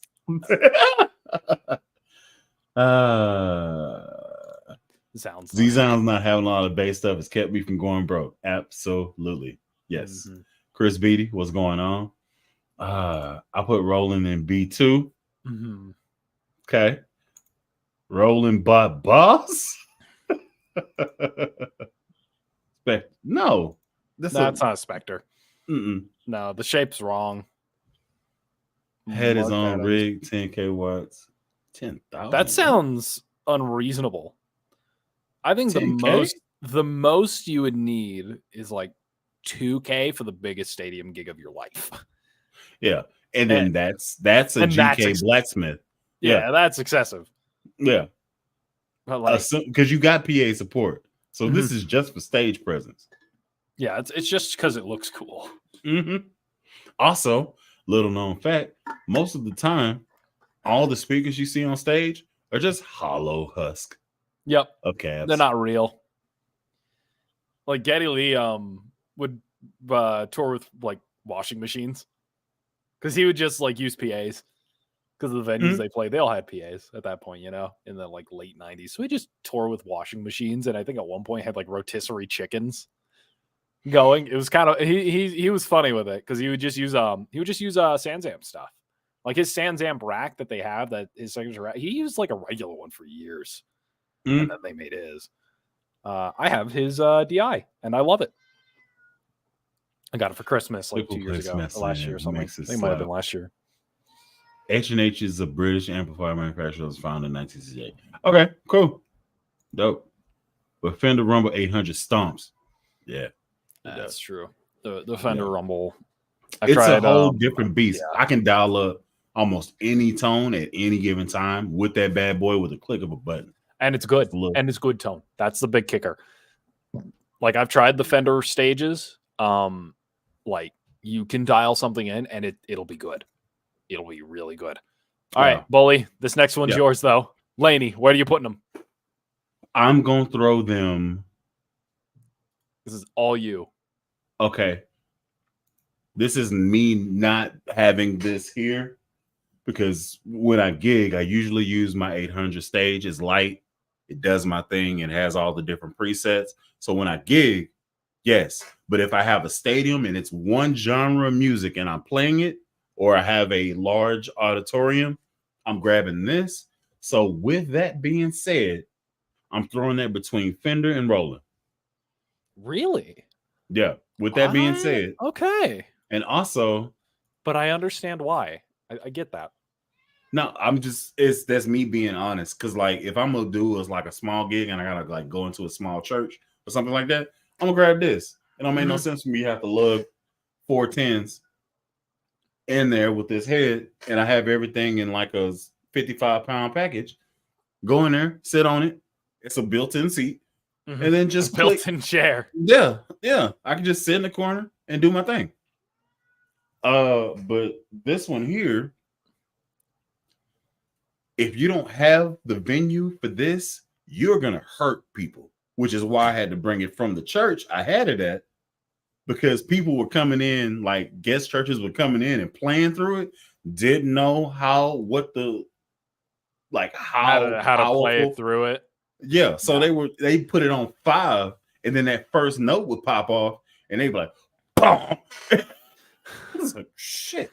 Just uninstalling somebody's eardrums through the power of 5. Wait a minute. So I was like, my bad. I was gonna come here and be like, I was gonna come play bass here every Sunday. Okay. But I got gigs on Sunday now. So can't come. Then other people come in, and they don't really know how to get down with it because they don't know. Black people don't know Laney. That's a British company. So they put everything on 5, just trying to be safe. Trying to be neutral. Yeah. 12 o'clock, everything. And it blasts them. Bomb. And they was like, oh, yo, hey. Yo, dude. Hey. And then they go, like I came in and the game was still at 5, but the volume was at 2. Like the master volume was at 2. Now you've crossed into a different world. You're playing black church music, but now you have saturated sound. And you don't know why you can't dial it in. Just take the gain to 1 and use your master volume at like 4, and then everything else is and here. You'll be fine. They didn't understand that. They were like, I don't want volume, but I'm gonna leave everything down there. Volume. Yeah, it probably sounded like ass. Yeah. So I come in there, I was like, what are y'all doing? Flip. And they were like, how did you? Well, this is mine. Also, you probably shouldn't put this in the choir stand because it'll blast the choir stand. The soprano section is catching hell in church. Anyway, there's that. So Laney, right? Like for me, as far as what I'm grabbing when I'm doing like a regular gig, which is what I do normally. Like I got a gig through the week type stuff, Rumble Stage 800. If I'm actually playing out at a place where I need to project, Laney, that's me. 1, 2. Honestly, depending on the situation. I dig it. Mesa Boogie. Have you tried any of it? Yes. All right. Do not have positive responses, but really? It is do not have positive input to put into this. So have you tried it? I've only tried the guitar amps. I like the guitar amps. Yeah, they solid. A lot of guitar amps. Artists play it, but bass amps, I've only played one, and maybe it was because I couldn't like dial it into what I wanted, which is basically flat.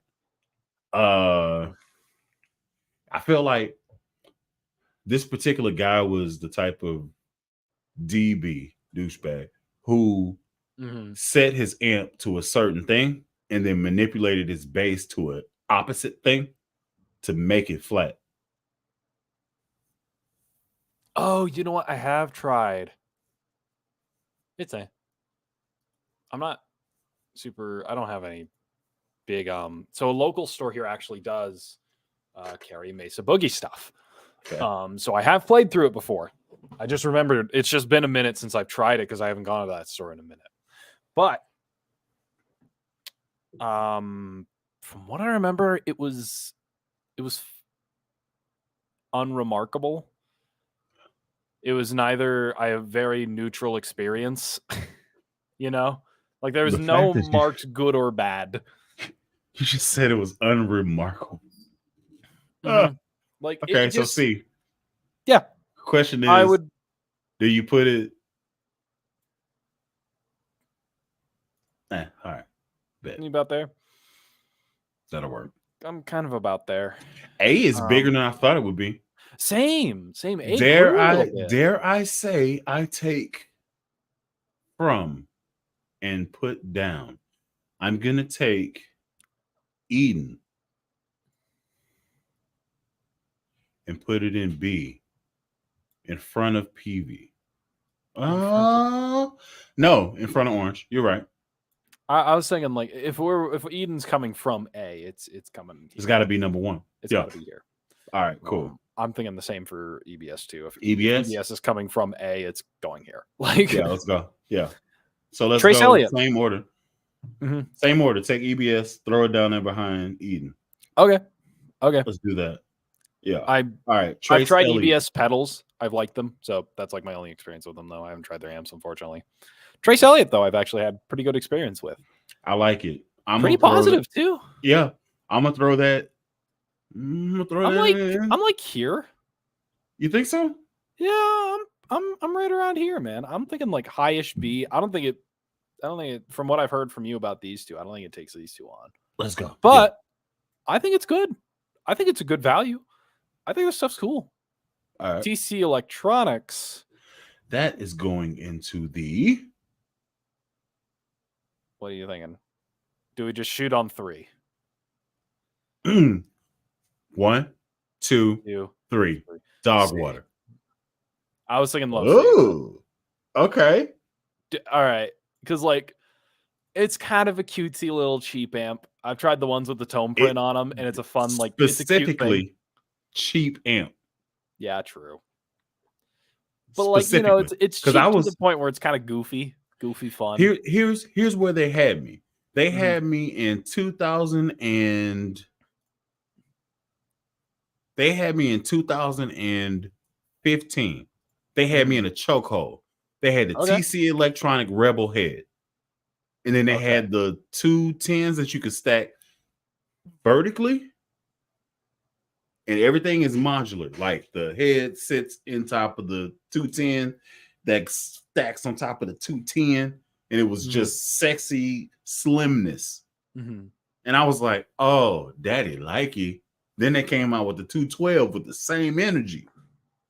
So I was like, 412 vertical power. Let's go. So I have it, and it shoots directly in my head, and then it still connects to the ground, so it still resonates through the crowd. 12s, let's go. So I tried the product out. My first video on my channel is through a TC Electronic 112 amp because it had the tone print. I showed that first video on my channel back then was through that amp. I was very excited to have it. Tone print was a new technology. I could just beam it in through my amp, and it just beaming it through my guitar, and it goes to the amp, changes the sound, compressors, all this type of crazy crap, right? And then I could just dial it in how much I want or move knobs on my phone. That's cool, right? It short-circuited. Oh. So I sent it back to, I think I was rocking with AMS at the time, American Musical Supply, right? All right, cool. Went and got a GK. Loved it. Ended up trading it in to get something else, like a guitar or something like that, whatever. And it was like they came out with a 210 situation. So I traded it and then got a bigger thing. It probably wasn't. It was probably a 112 as well. I think they were like a 1-to-1 swap. So After that, I was like, this was a cool experience. So I got the little head, the little 200 head, and it had the tone print VH250 amp with on the it. tone print thing. Yeah, Yeah, that's the one I've tried, and it's cool. cute. Yeah. So the inside plug to the little handles that are on the front of it, yeah, the inside screw snapped off inside the box. So it's not a cutesy little cheap amp. It's a cutesy little cheap amp with bad QC. So this is what ticked me off. It snapped off, rolled around because I had it vertical in my gig bag because it does the Trace Elliott thing. I had it in my gig bag. I can just pick it up, wheel my boom bass cabinets in, set it on top. We good to go on the fly. I can, and then I can change up my whole groove, so I can just dial in as much envelope filter as I want. Turn it off, turn it on, whatever. Kind of makes the improv gig different, you know. So it snapped off. I didn't know the piece snapped off. I take it out of my gig bag, I plug it in. It's been vertical. That piece snapped off and is like rolling around on the circuit board. I plug it in. Gone. Yeah. No, you don't have it anymore. That's a short. You speed ran shorting. And also, now that I think about it and like I look back on it, the reason why I didn't like it that much is because like it was kind of a gimmick.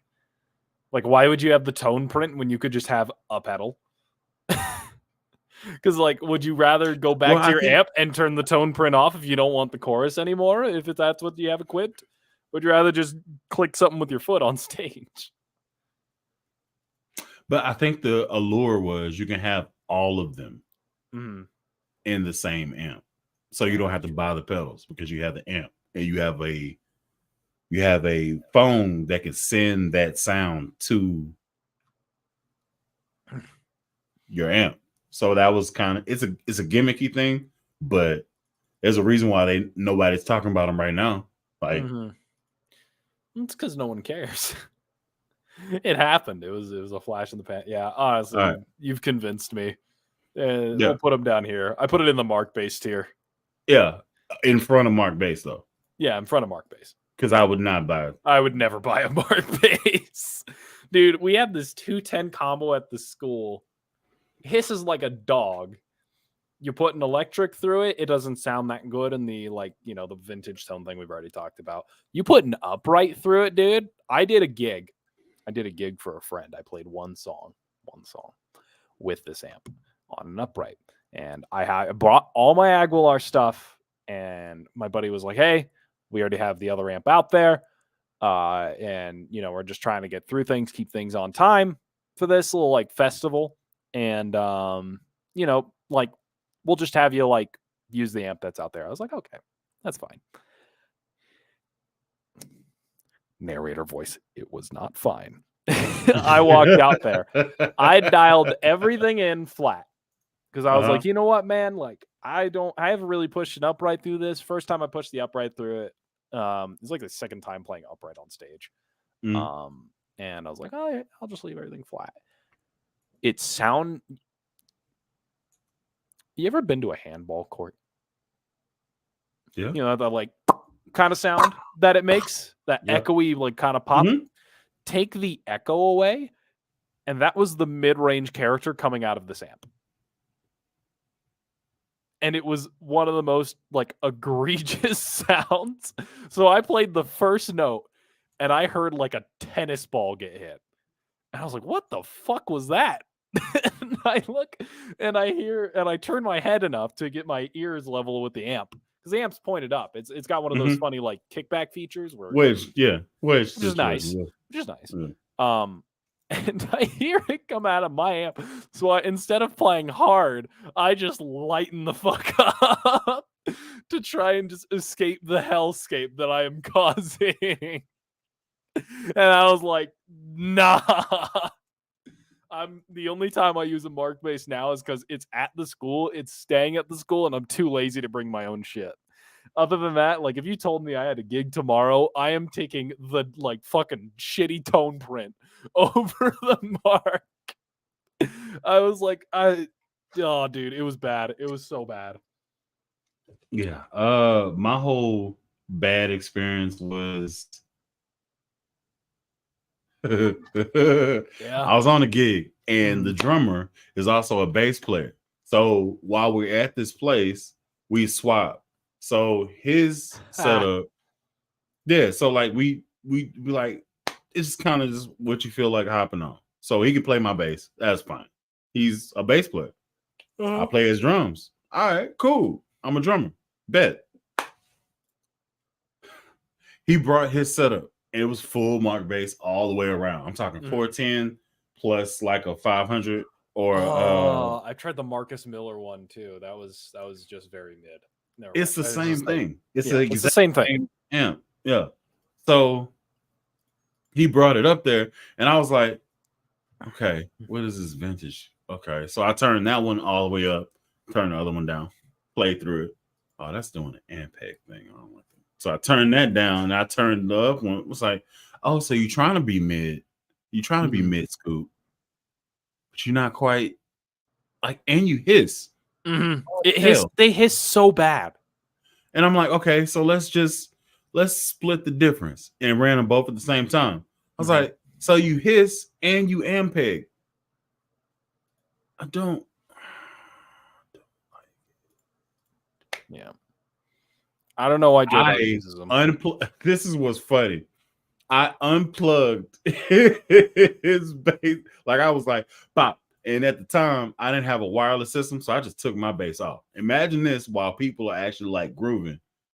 And I just took my bass off, told the keyboard player, take my bass part right back.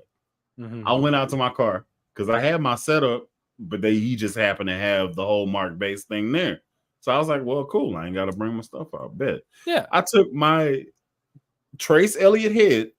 I'm looking at the little guy just sitting on the ground. I took my Trace Elliott head and the cord and was like, Mark bass, get your power cord out. Trace Elliott.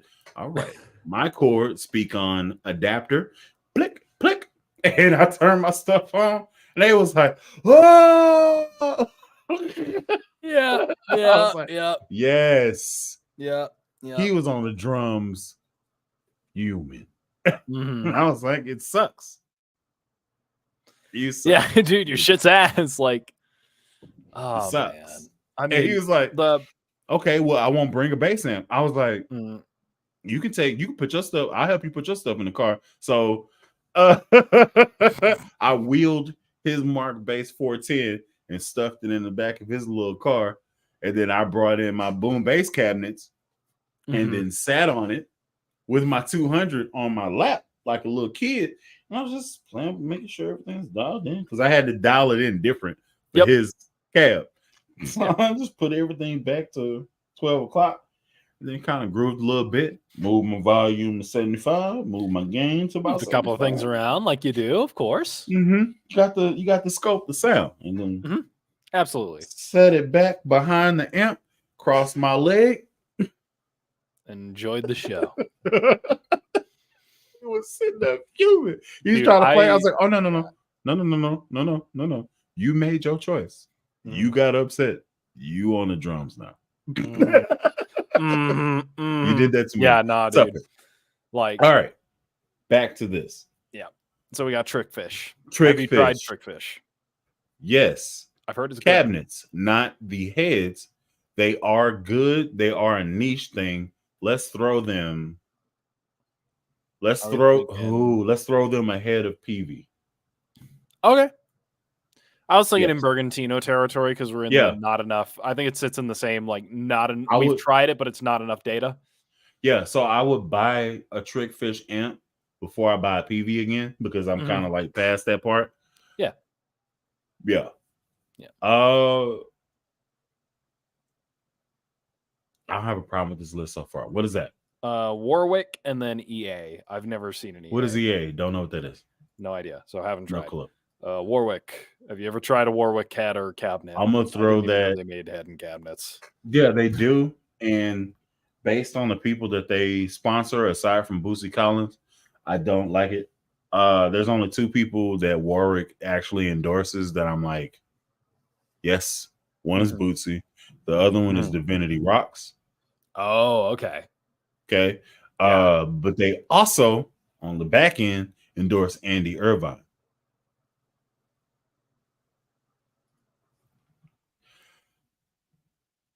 That's not a good pause. Yeah, I had to look up who that was. He's Deadpool. He's a merc for hire. Very talented bass player. The best thing he's done is create his own bass line.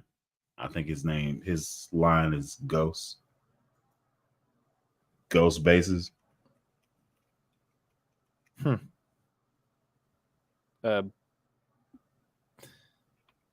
Anyway, so hold up.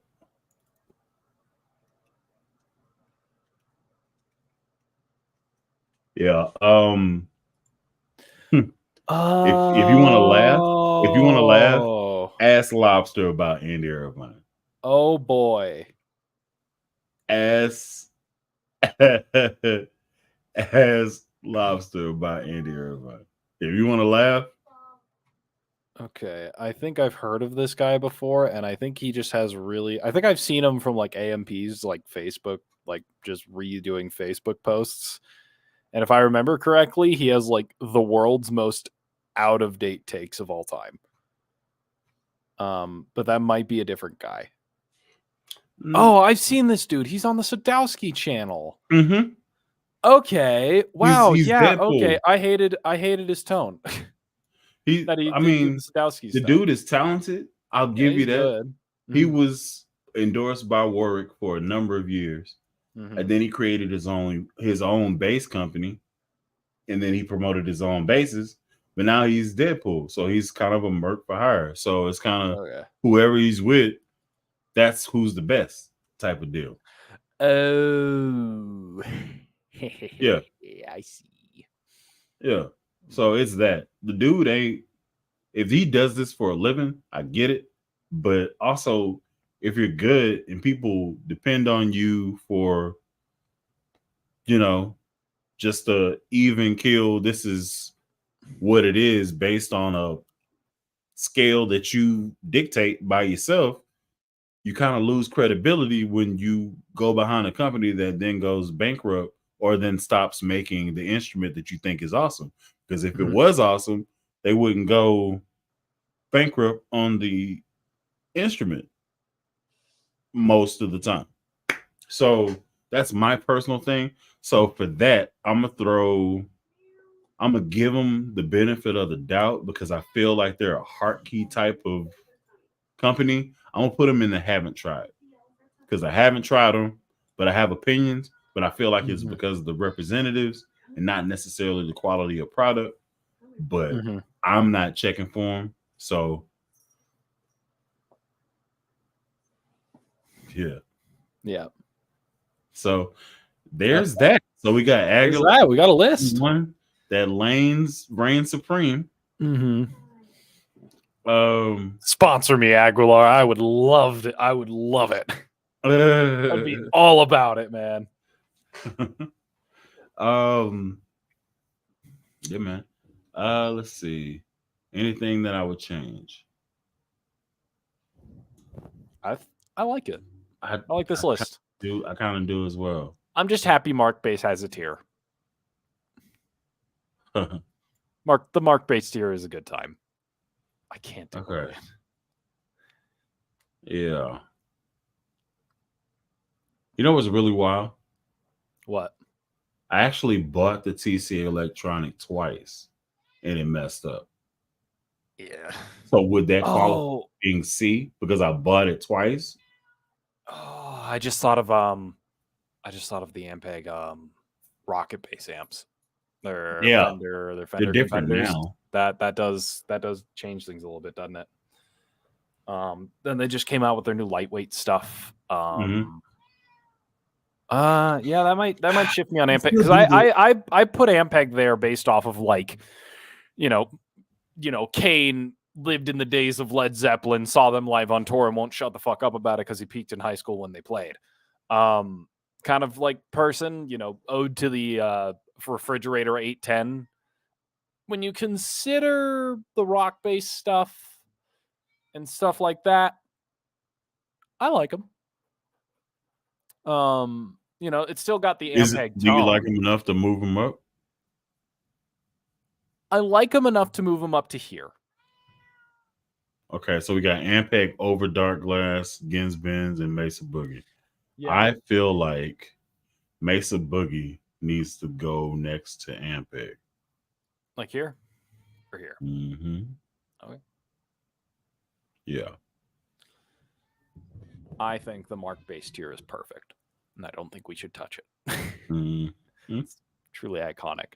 I like the A tier as well. I think the A tier is really good. I think if you're watching this right now and it's like, oh my god, I'm watching the Aguilar Sim channel. At A tier is not something that should be slept on for Aguilar. Aguilar is really good. Aguilar is also really expensive. If you want something a bit more affordable, Hartke Fender are fantastic. Laney is a good sound from Bully. From what I hear from Bully, especially if you're into the rock genre, yes. Mm-hmm. But like jazz for you, I don't know.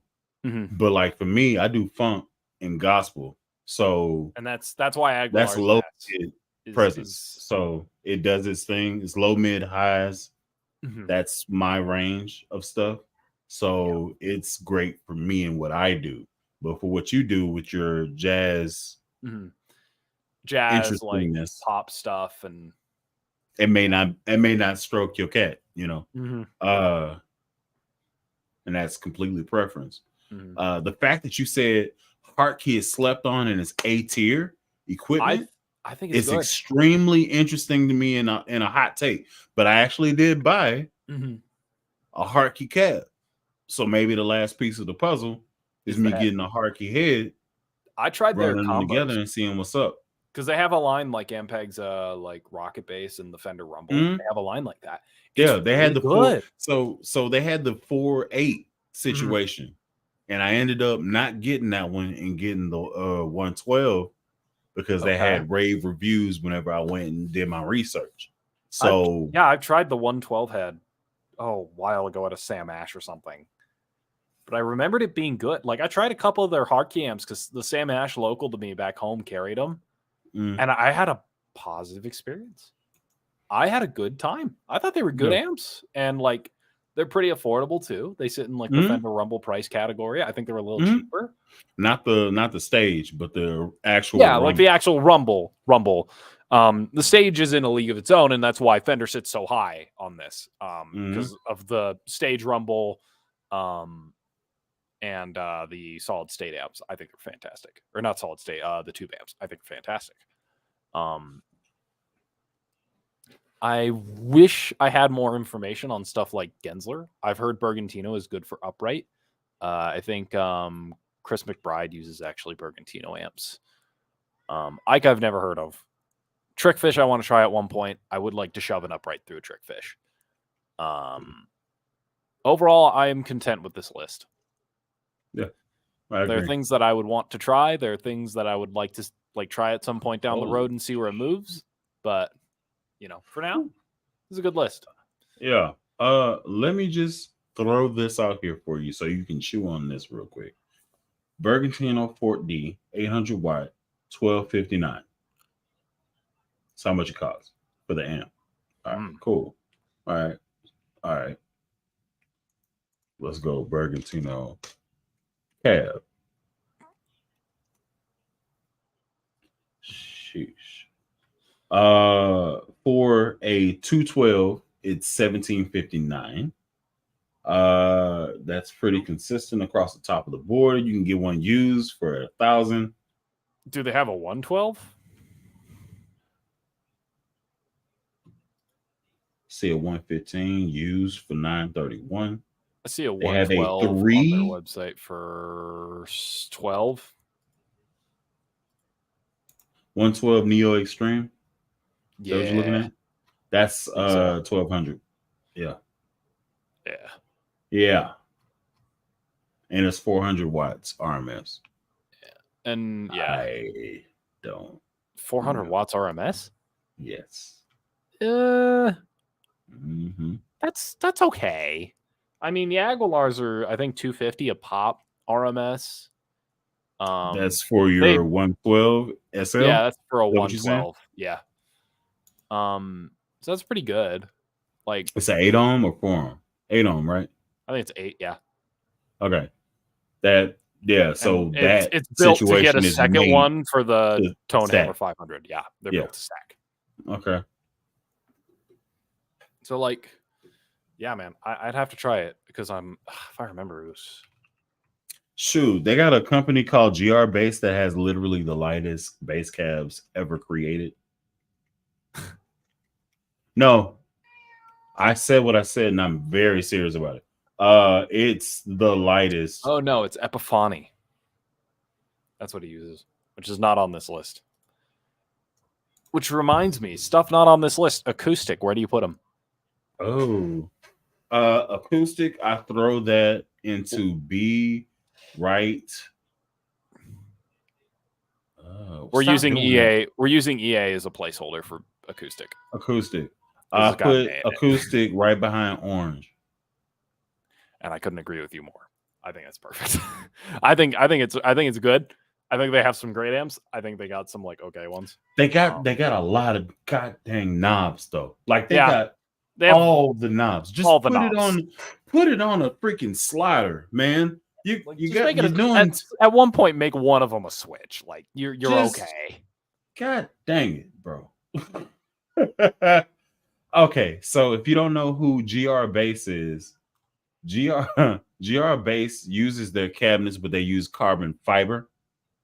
Oh, okay. So when I tell you they're the lightest cab you've ever held, I was holding the 10 cab and I was doing this with the 10 cab. Now, I'm a relatively strong person.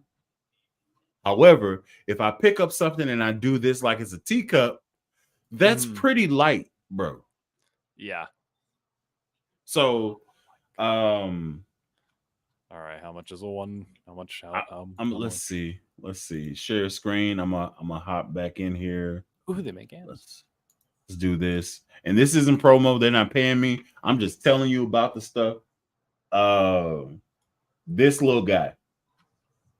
This little guy. This little cutie. Yep. Look at that. What? I was looking at their 112. I didn't even see the weight. 13 pounds for a 112. That's half my Aguilar. What?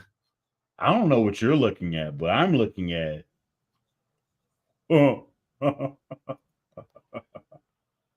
That's wrong math. Is that? That's the wrong math, by the way. There's no way. Because kilos are heavier than anyway. But 4.7 kilos. It's still like 10 pounds. Yeah, it is. Okay, so I actually picked up and was playing through this little lady, and it's a company from across the pond. So let's just trust the kilos. Look at this. It's like 20. What the fuck? That's unreal. All right. I am. Unless you want to. Oh my god, we've been live for 2.5 hours. Yeah. Yeah. I think we just look at our list one more time, admire it, embrace it, and then let's wrap this one up. All right, bet. Let's see. This is the last one that I got. Been subbed to Andy Irvine since before his weight loss. He's cool. Yeah. All right. Do you think? Let's see. That bass on Katana page is a Chapman, thanks to Talk Bass Sluice. Pickups are their own Equinox humbuckers. Okay. Cool. Chapman. Beans. I've heard that's one of the companies of all time. One of them. But Chapman guitars, if they're the same company, are actually solid. That's by Roger Chapman, but that's also under Anderton's banner. So I don't really know if it's good or are they paid to say it's good. I don't know. So I don't know. But I heard him. But it was also played by Rabia, who's also under the Anderton's banner. I don't know. Still up in the air. Anyway, so that's the last one I have So we can take this time to wrap it up. I think I'm gonna go downstairs, hop in the gym right fast, maybe record a video. Floof, I'm gonna. Where can they find you at, my man? You can find me at Floof the Bassist on your local YouTube. I've got a big video coming out for the end of the year. It'll be the last video of the year, and then I'm going to take a small break. But don't worry, I got stuff planned. The Zoom B14 review is definitely going to come through. I plan to actually make a whole video about my Aguilar setup at some point, also next year. The Harley Benton also coming early, like around the corner, because I have a Harley Benton Mustang, and that thing is fantastic. But yeah, just stick around. Top 3, bottom 3 will come out, and it's going to be a goodie, because I do things. We'll not give too much away, but I do things.